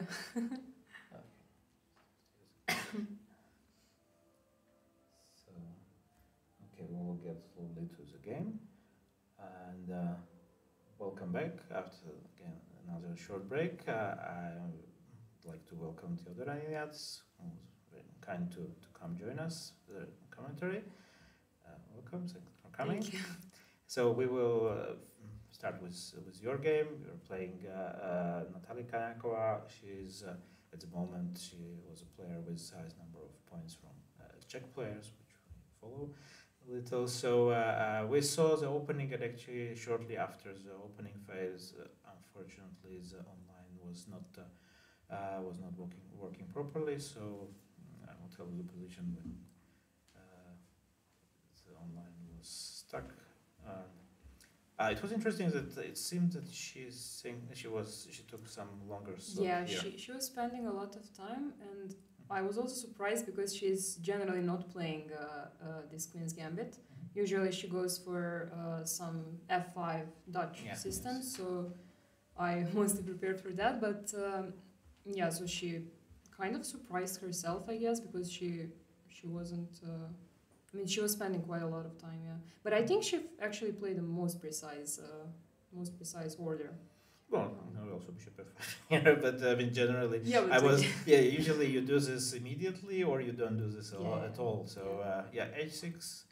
I was not completely sure about. I mean, I'm not a big fan of h6s because it's always this feeling that once g4 is gonna appear there and I'm gonna get mated. This with approaching ages is stronger and stronger. So but in the game it actually didn't really happen. Yes, but it was interesting because it went for some very typical position in a way, because knight e4 is. And I was surprised by knight e4 because I know that they play this with knight being on f3, but I didn't know this move exists also in this position. Yes, that was exactly what there is a difference, because it's not very obvious. It's a bad move, but it may be a problem. And actually, when I saw the move which you made in the game, it probably is a difference between knight on f3 and e2. Of course, there is a tempo, because after knight f3 you have to move knight d2, then black has enough time to go knight f6. And here, actually, after d5, it's a little bit. Oh, Dimitar is not very happy with this, but it's now suddenly black. No, actually, I thought that I understood that rook fd1 was maybe a bit more precise, exactly because of this f5. Because on rook fd1, I think black would anyway go knight f6 and then d5 would transpose, but I'm not allowing f5. Okay, yeah. This is interesting. Yeah, f5 now wouldn't make much sense, and knight f6 basically would transpose to the game. Exactly. No, the thing is that I thought that after knight f6, white would go knight d takes c6, but maybe it's a better version. What you did is actually more unpleasant for black, because I think she cannot really afford not taking on d5. Yeah, it looks like the only. I mean, okay, I don't believe the c5 looks very weird. Knight b5, d6, or the different move order. I don't know which one to start with, but. Yeah, cd5 looks logical, but this is very very sad for black, basically, because you end up in a position which is absolutely zero chance to create any counterplay, and maybe you will make a draw. But that's the worst that can happen usually. Yeah. And for her, I think she is quite an active player. She likes to play exactly. So this should be very very unpleasant. Here it was an interesting moment actually, because I was also considering if I would go for when the game came back. I saw this moment, and then I thought if I would go to d4 or c3, because knight d4 is also an option. Yeah, but I was very scared to leave the rook on d5. I mean, I understand it will probably come from b5. But it can't get attacked, actually. That's also the thing. There are not so many things which can attack it. But I'm not sure that knight d4 is better. Knight c3 looks, because you want to regroup with queen d2, let's say, at some point, or rook d4. So, yeah, this is just yes, this is quite unpleasant for black. I thought that h3 is gonna happen at some point. Maybe you just basically avoided playing h3 even. Yeah, h3, bishop f5, and she defends the pawn. I wanted to Yeah, take I the thought pawn. here. I mean, maybe immediately. h3 here, rook Maybe d5. it doesn't work. No, maybe rook d5 and queen g5 even. Yeah. Something like this. Okay, maybe there is a direct thing. Yeah, queen a4 is a double attack. But here she found actually very good moves. way to play. Yeah. a5, yes, it's logical. No, here I was very surprised that she traded. I thought maybe queen a8 was also interesting. I would probably have to go knight g3, and then rook d8. Yeah, let's just check what is. Well, maybe you can go knight c5 also. Well, knight c5. You're afraid of some Somehow trick somewhere. Yes. So this is a safe choice G3, because yeah. you go, but rook d8. Rook d8. I would go queen f4. And bishop e6, exactly. And here I thought she has very good compensation. No, this makes sense actually because like this she can delay an exchange of queens till the moment when she activates the pieces first. But if she takes on d6, it seems that basically she's not in time. Yeah, this is obviously not in time to come quickly. Yeah, but even here, I think she has decent compensation. Yeah. I mean, I have to play very precisely, and I'm not sure if I played good. Okay. So on b4, I thought knight b5, knight d4. It's just... Yeah, it looks very, nice, and you just basically improve your position later on. Yes, because she has no entry points. Exactly. Yeah. Okay, 4. Okay, it's good now. And she has no time for. Okay, and now you can do rook d4. Yeah. But somehow I don't believe this for black. I don't know. It somehow is the wrong way. I saw. Because you just consolidate. Basically, you got rid of weak a pawn. And this should be technically. Well, I'm not sure if I can say winning, but it should be close to. I mean, it's definitely like 70 or 80% for a win, and then the rest will be for a draw. Okay, so here I start just repeating for time. And here I was. This was interesting because here I thought maybe she can go a3. Maybe she can try to play a3. Does she get the pawn back? b8. Rook c3. Yeah. Rook c3, exactly. And I have check, rook a8, but then she has checks on the 7th rank. Yes. You have to go back, and then probably it's. No, it's a draw, I think. Maybe she can just check. Yeah, she just play the perpetual. Oh, okay. But if she can do a3, I don't like knight a3, knight g3, because somehow maybe we were in time trouble or something. Exactly, we were so low on time that I thought very low chance she will play a3, so let's just try to get my knight to d4. But it was kind of gambling because a3 I think was the move. I'm trying to make it somehow work with here to avoid you playing a3. Maybe it's not so easy. Yeah, if I play e4, the problem is my knight is king e7 and then again a3. Exactly. Yeah, then king e3 is not possible because of a3. And this is of course you can still torture her with 4 against 3, but it's already very close to a draw. Okay, maybe that's a small calculated risk. I can understand. And when you get your knight to e2, then it's of course a little safer for you. Then you basically get to improve your pieces for free now. Yeah. Okay. 3. Yeah, here it was already. It's pretty bad for second pawn is dropping. And knight getting to d4 is a key part. Obviously, this is already most likely go on and. That's okay. My technique wasn't, I think, very good because we kept playing for another 20 minutes. On the other hand, it's if you don't feel that the evaluation of the position changed during this 20 minutes, it doesn't matter so much. Yeah. So it's kind of you basically just push the pawn and then you just win. Okay, interesting. It seemed to be more after the opening that this pawn is very easy, and then basically at the end game suddenly also the bishop looks to be much weaker than the knight, but you needed to find the right square finally to get it to d4 somehow. And it's a risk-free, nice game when everything was more or less under control, and I think that the technical part is it's affordable when you basically you don't give up a win anywhere, and then it's not so bad. So generally, I'm almost everybody who is coming. I'm asking how they handle the difference between Chennai and Prague because it's completely different. Of course, I'm amazed that lots of people they still play very nice chess after such an event. And yes, I was not playing. I'm very tired, and I wasn't even playing in Chennai. So I was.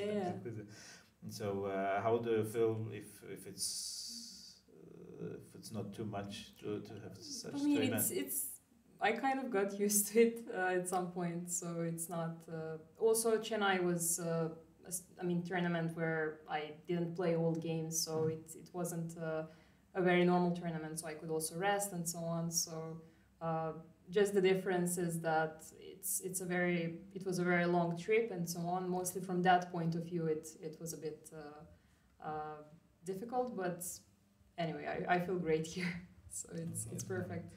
Nice to hear. Did you have a chance to go to the city yesterday or some other days? Yes, yesterday whole day we spent in the city, and I have to say that Prague is probably my favorite city actually. I've been here in 2012. I played some European youth, but I was very small, so I don't remember much. But and also one day is not it's far from enough to see everything because it has so many things. So I hope to come back as a tourist again. It's a good plan. This is what I'm doing. I'm planning this for many cities in Europe, that I will once visit many places where I play tournaments. And I will go back there as a tourist, and I would have time to see everything. Okay, thank you very much, Theodore, for coming. Good luck in the rest of the tournament, and this one can hope for risk-free, nice, easy games. Thank you very much. Okay, thanks a lot, and we will make a short break.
Yeah, because there is a small delay, so the, Mm-hmm.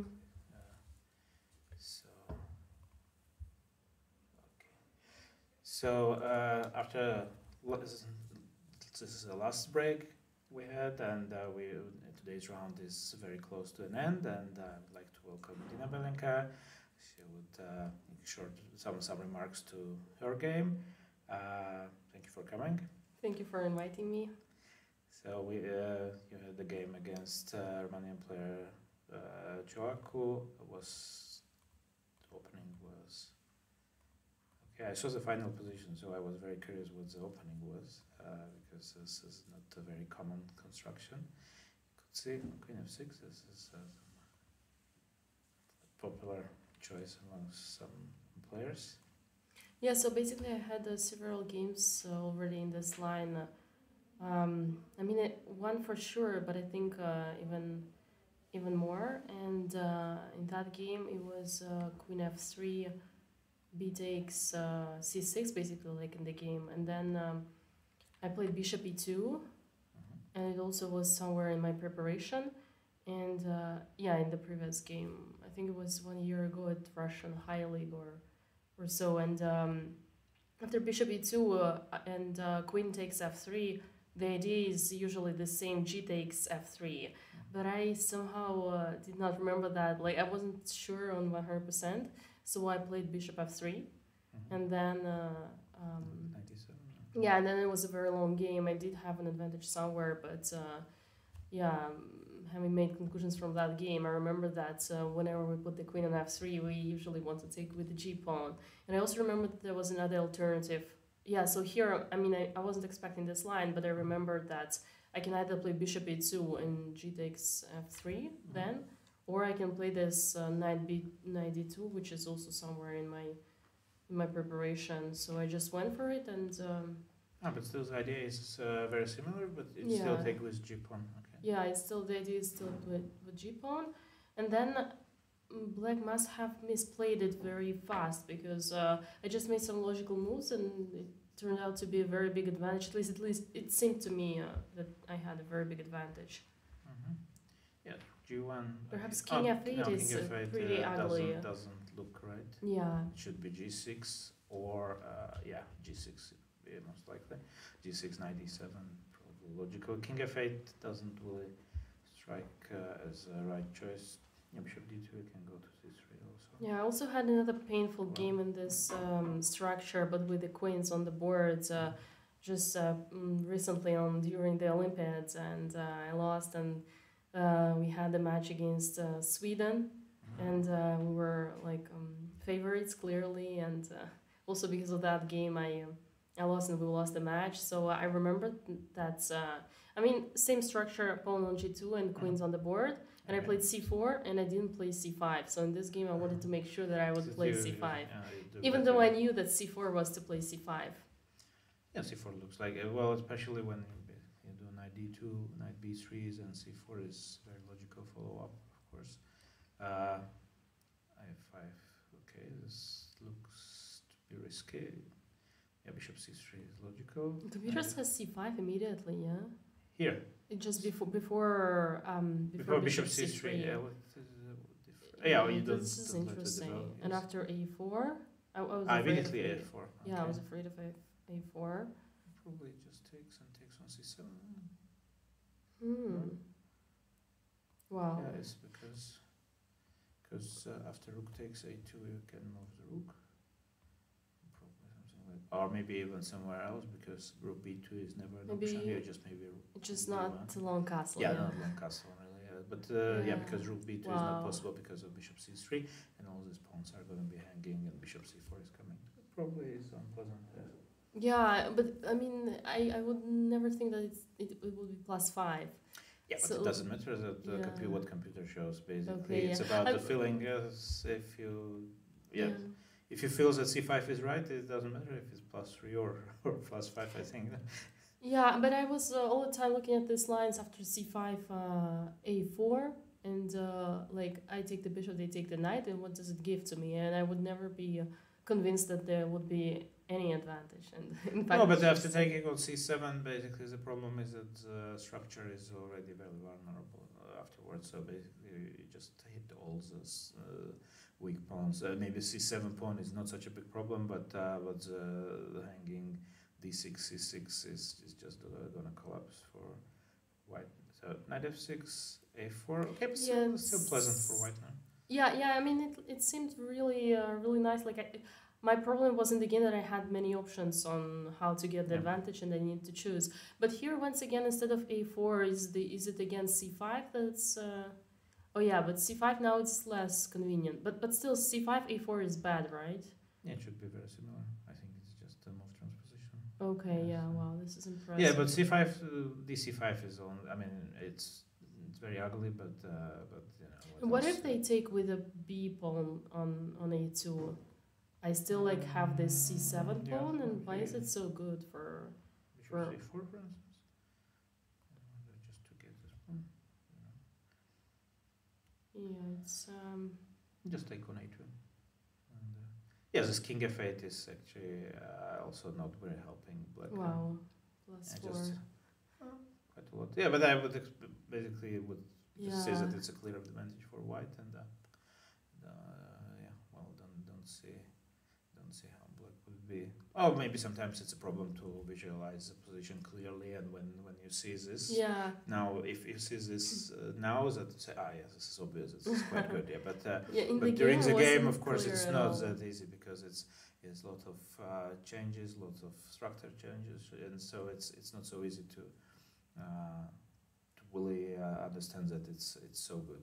Yeah, So, exactly. okay, a4 is a safe option, definitely. So I was here also instead of bishop d3 I had knight d4 immediately, Mhm. or bishop d3 first, and I thought that's like knight d4 I can always play, and bishop d3 I kind of force her to improve my pawn structure. Mhm. So why not? Seemed more logical. We also knight d4 probably gives her a chance to take on d4 and c5, which is well, not pleasant anyway, but maybe more better more than fighting chances. Yeah, well, I'm a bit cheating because I know I saw the final position, so that's why I Yeah. say why knight d4 wouldn't allow bishop takes d4.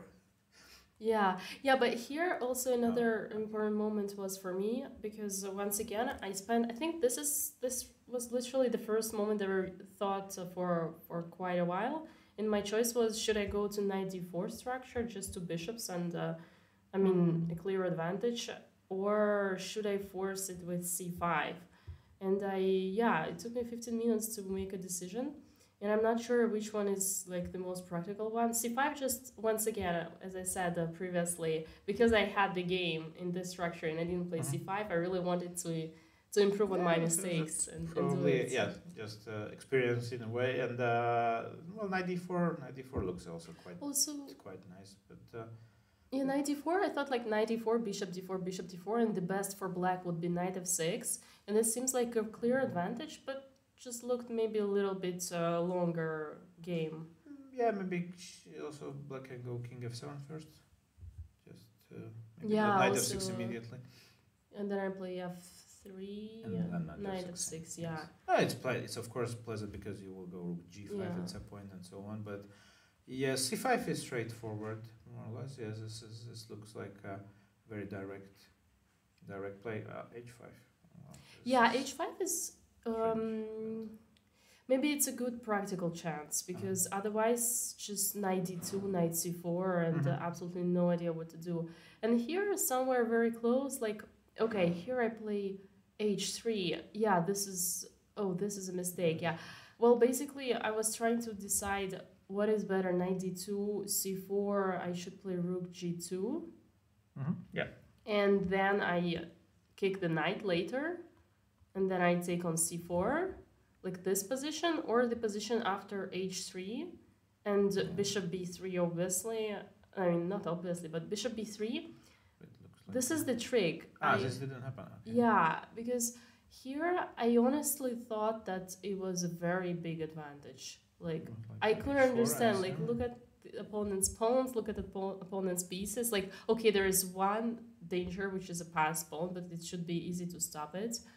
but somehow I kept like can go worrying C4 about next. this position. Maybe it wasn't for It's not nothing. so clear, yeah, because C4 Yeah. C4 is coming next, and maybe okay, structure is pretty bad, but maybe it's not so tragic. And well, black is well, it's like basically it's. I wouldn't say that it may be. Well, I've seen bad structures, and this is bad, but it's at least this is for a pawn. So you can after C4 you can probably hope for the best with black. Let's say something like, yeah, but it wasn't okay. Let's say rook h1, ugly, but then c4. And also the king is stranded in the center Yeah, somehow. It's not so easy.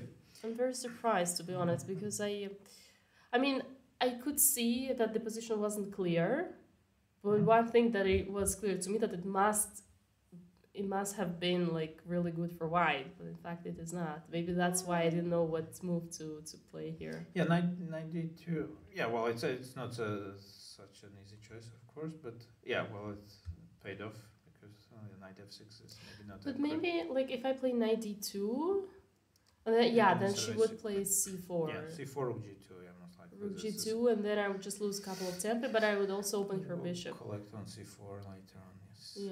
Yeah, it seems like to me. And here, my main idea after h3 was to provoke her to take the pawn on h3 and to let me close her bishop. Yeah, okay. So you kept f3. Yeah. Trying. Why not knight? Knight c4 I cannot. Yeah, it's e4 is hanging. Yeah. And now knight c4. Also, bishop c4 was other option, but knight seemed a little bit more natural. Yeah, it seems more logical to do. Yeah.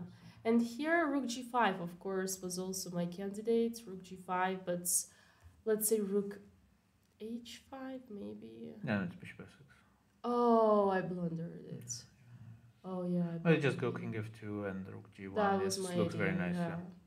That was my idea, but I didn't see bishop f6, so I thought, like, I don't want to let these rooks change after rook h5. Yeah, that would be because black's idea is to change some pieces and to relieve the pressure. But yeah, maybe it's. So I just played king f2, and with the idea just to put the king on h2. But I kind of doubted this idea later because I let her some activity, like not activity, let's say to bring the knight to g3. But here basically. From one side, like I really didn't understand like why I needed to spend so much time because the position looked like completely winning, like positionally. Yeah, just change all the pieces and that's it. But somehow this is the only thing which black has to try to avoid because otherwise it's obvious that this is just worse than a pawn. So of course she has to come up with some kind of a counterplay, but it's frankly doesn't really seem like counterplay for black. Maybe even just putting the king on e2. What you said? Maybe it's. But I'm surprised that computer doesn't give any big advantage to white. Yeah, but he doesn't understand actually because it doesn't work on the same principles. That bishop on b6 is still a bishop for him. So I don't think that we should pay much of attention on numbers here. Okay, maybe she has some direct play. Bishop f1 was another option. But bishop f1 I didn't like rook d8 and black takes the open file. So I didn't want to let it. Yeah. Interesting. I'm also surprised that the evaluation is like this, but I think from human point of view, the position is unplayable. Yeah, maybe it's just the browser version that needs more time. Yeah, but I mean generally, it's even if there is no way that somebody some human would really like to play this position with black. Yeah. No, to me, like position, it seemed like game over. Just carefully looks like so. change all the pieces and that's it. I agree. I would also think that, and well, okay. Yeah, and here was another interesting moment in the game after g4, rook g3, rook h2, because for some reason I thought that, oh wow, I had king g1, I didn't see that. It's just winning the pawn. Wow. Yeah. King G1, but I don't see anything wrong with any other move here as well. Yeah, okay. So here I had a like, I think practically I was not playing correctly because I was spending a lot of time instead of just playing logical moves fast. Because in fact, like I had a dilemma here since she gave me a choice. From one side, I should change these rooks, and then just like more pieces I change, better it is. Just be careful not to change both rooks and then bishop c4. Yeah, that would Yeah, be, but the other sad. side, I thought like if I do what I do, also my opponent was in time trouble. Actually here I had 20 minutes, and my opponent had like 4 minutes. So I thought if I do what I did in the game, king e3 and rook f1, it will keep both rooks on the board, but it will also create more attacking ideas for me, which also seemed like quite logical. So yeah, this I was quite puzzled. Like practically, maybe it's nice what I did because I started making some threats. But from the other side, the plan is easy: just change everything, and then that's it. Yeah, well, generally it should be. I mean, I'm still, of course, amazed by these numbers computer keep showing, but I would think that it's completely winning anyway. In both ways, yeah. Yeah. You won't This just, is. yeah, interesting, it's yeah, very just- surprising, but bishop c4 draw. Well, this Bishop is a- c4 draw here. No, this is No, crazy. bishop c How can it d7, be? bishop e6. But this is a tricky stuff.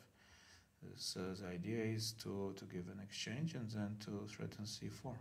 Oh, This is nice, but this may be the only way how to because the bishop is now, because still there are 3 guys on c file, and the ones they start moving, it can be tricky. Yeah. Yeah, I understood that the only idea of black would be to give exchange somewhere, and this is the only trick that I need to be careful for. But apparently, yeah, this Okay, this maybe moment I wasn't lucky it careful was enough. move 40, so she probably had to make a decision here. This is crazy how Still, computer Luckily, is he's holding. very happy. Yeah, rook g7. Rook is, g7, yeah, rook f4 I would play. Yes, rook g7, Rook f4. f4.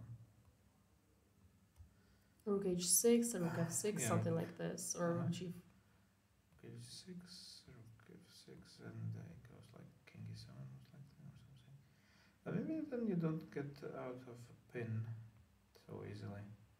The truth is that actually maybe it's not so easy to proceed, because you can really never move the knight, because you will need to get involved to f5 or something. And if not, then maybe you don't have enough pieces to win on some idea. Yeah, so maybe in the end of the day, the fact that I was spending a lot of time on like having doubts about how easy it would be to win, maybe it wasn't for nothing. Interesting. Maybe, yeah. So I also agree that I have the same feelings that basically that with this bishop it should be completely lost, and probably she also had this feeling as well. And actually, yeah. Well, the truth is that with stubborn defense, maybe it would make things very complicated. Yeah. Because so the game was rook e7, but but this is forced, yeah. Mhm. And now you finally change the right bishop. Yeah, this is what I wanted to do. Yeah. And then you basically Oh, just rook rook g6. g5. Wait. This rook says that it's g6. just mate, most likely with there is a trick. Well, this is something you never want to do, but you eventually may take on b6 at some point. He has to take, and if he takes, No, but is this this clear. really winning for sure? Yeah. Well, bishop has no moves. Okay. Just, I mean, I need to change one rook and then to play for. Yeah, that's true. Yes, And then then you the get play to see to for so, two yeah, tank. then you will just win easily. Yes, true. Yeah, that's easily won. Yeah. So there But was king there- d5. Oh, king d5 rook d8. Yeah. Yeah, I was looking at it and.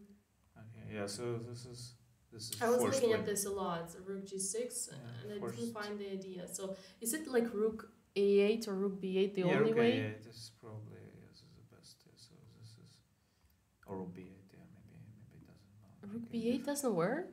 Rook b8 is not good. Rook b8 doesn't because- work. Why?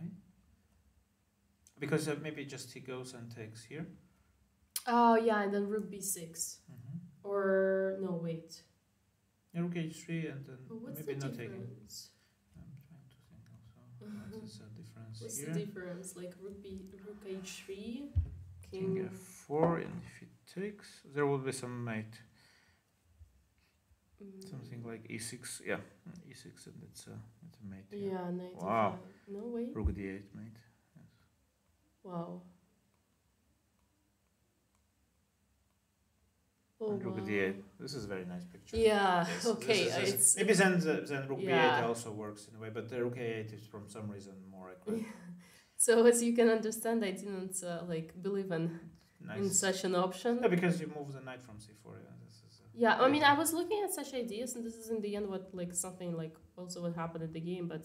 But here, like when king took, I thought just I'll play like the way I was planning to do Mhm. from like 20 minutes ago or 20 moves ago. Yeah, I was just planning to carefully exchange, like advance with my king, Okay, she doesn't want to. and finally computer. Okay, then you just collect. believes Yeah, so me. once you just Here, I actually spent quite some time because at first I didn't want to take this pawn at all. I really wanted like to insist on the fact that like these pawns are making only problems for black, and I was Mhm. seriously considering e6. I don't know what you think about it. But then you, at least now you get squares and you can go to. With the king, and Yeah. also I always have the idea of knight b6, yeah? So it's just easier because I can always go to Yeah, rook now endgame. finally you can exchange it. Well, you can also take it, but I mean, you can ignore the bishop on b6. But Yeah. okay, yeah. Now this looks like you're just getting to c6 actually. Yeah. At some point. I mean, after you move the rook. Yeah. Now it's- I'd say, yeah, I mean, the ending is pretty nice Mhm. with the mate. Okay, you Unfortunately. threaten the mates in play. Yeah, That's- Yeah, it's funny. Yeah. it's a nice It's one. nice. Yeah, But honestly, I'm just curious if I don't take the pawn on c6, if I play e6, is that easily winning or am I again like dreaming way too much? If I just play rook, yeah, here you mean e6, e6. yeah. Yeah. Because this is seriously was my other option, but rook, How do rook you moves and improve? Yeah, just I will stay and wait until, or maybe give you checks or something. yeah. This is impressive that I was literally like 50% for this choice, and it's such a big Yeah, difference. but rook c6 is just, yeah, I mean, it's just practical. You just take it, should be winning.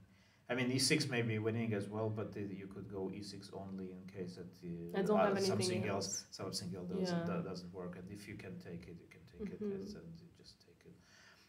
Yeah, it's interesting. Very, very strange. Quite educated also for me that I would never believe that this is holdable and playable at all. Yeah. But yeah, computers are changing our game, unfortunately. So yeah, but this I don't believe anyway. Yeah. This is lost. I think bishop on b6 is just yeah, no, it's a highway to hell. But you know, part of me willing to play e6 was to show like how bad, like from an educative point of view, can be like extra pawns, and that's why I didn't want to take this c6 Yeah, but pawn. you just I think that you can have it in your notes for this game. So Yeah. d6 is also quite good, but rook c6 is Yeah. rook c6 That's what I practical. thought. Better not make any experience on Yeah. during the Yeah, game. yeah, but it's always good to make it in Yeah. notes after the game. Yeah. Okay, thank you very much for coming. It was an interesting game for end of our today's live commentary. So tomorrow, Martin Vettel will be taking care of commentary. I would like to thank you for watching. Thank all the guests and Dina also for coming. And well, enjoy the show tomorrow. Thank you. Bye. Whew.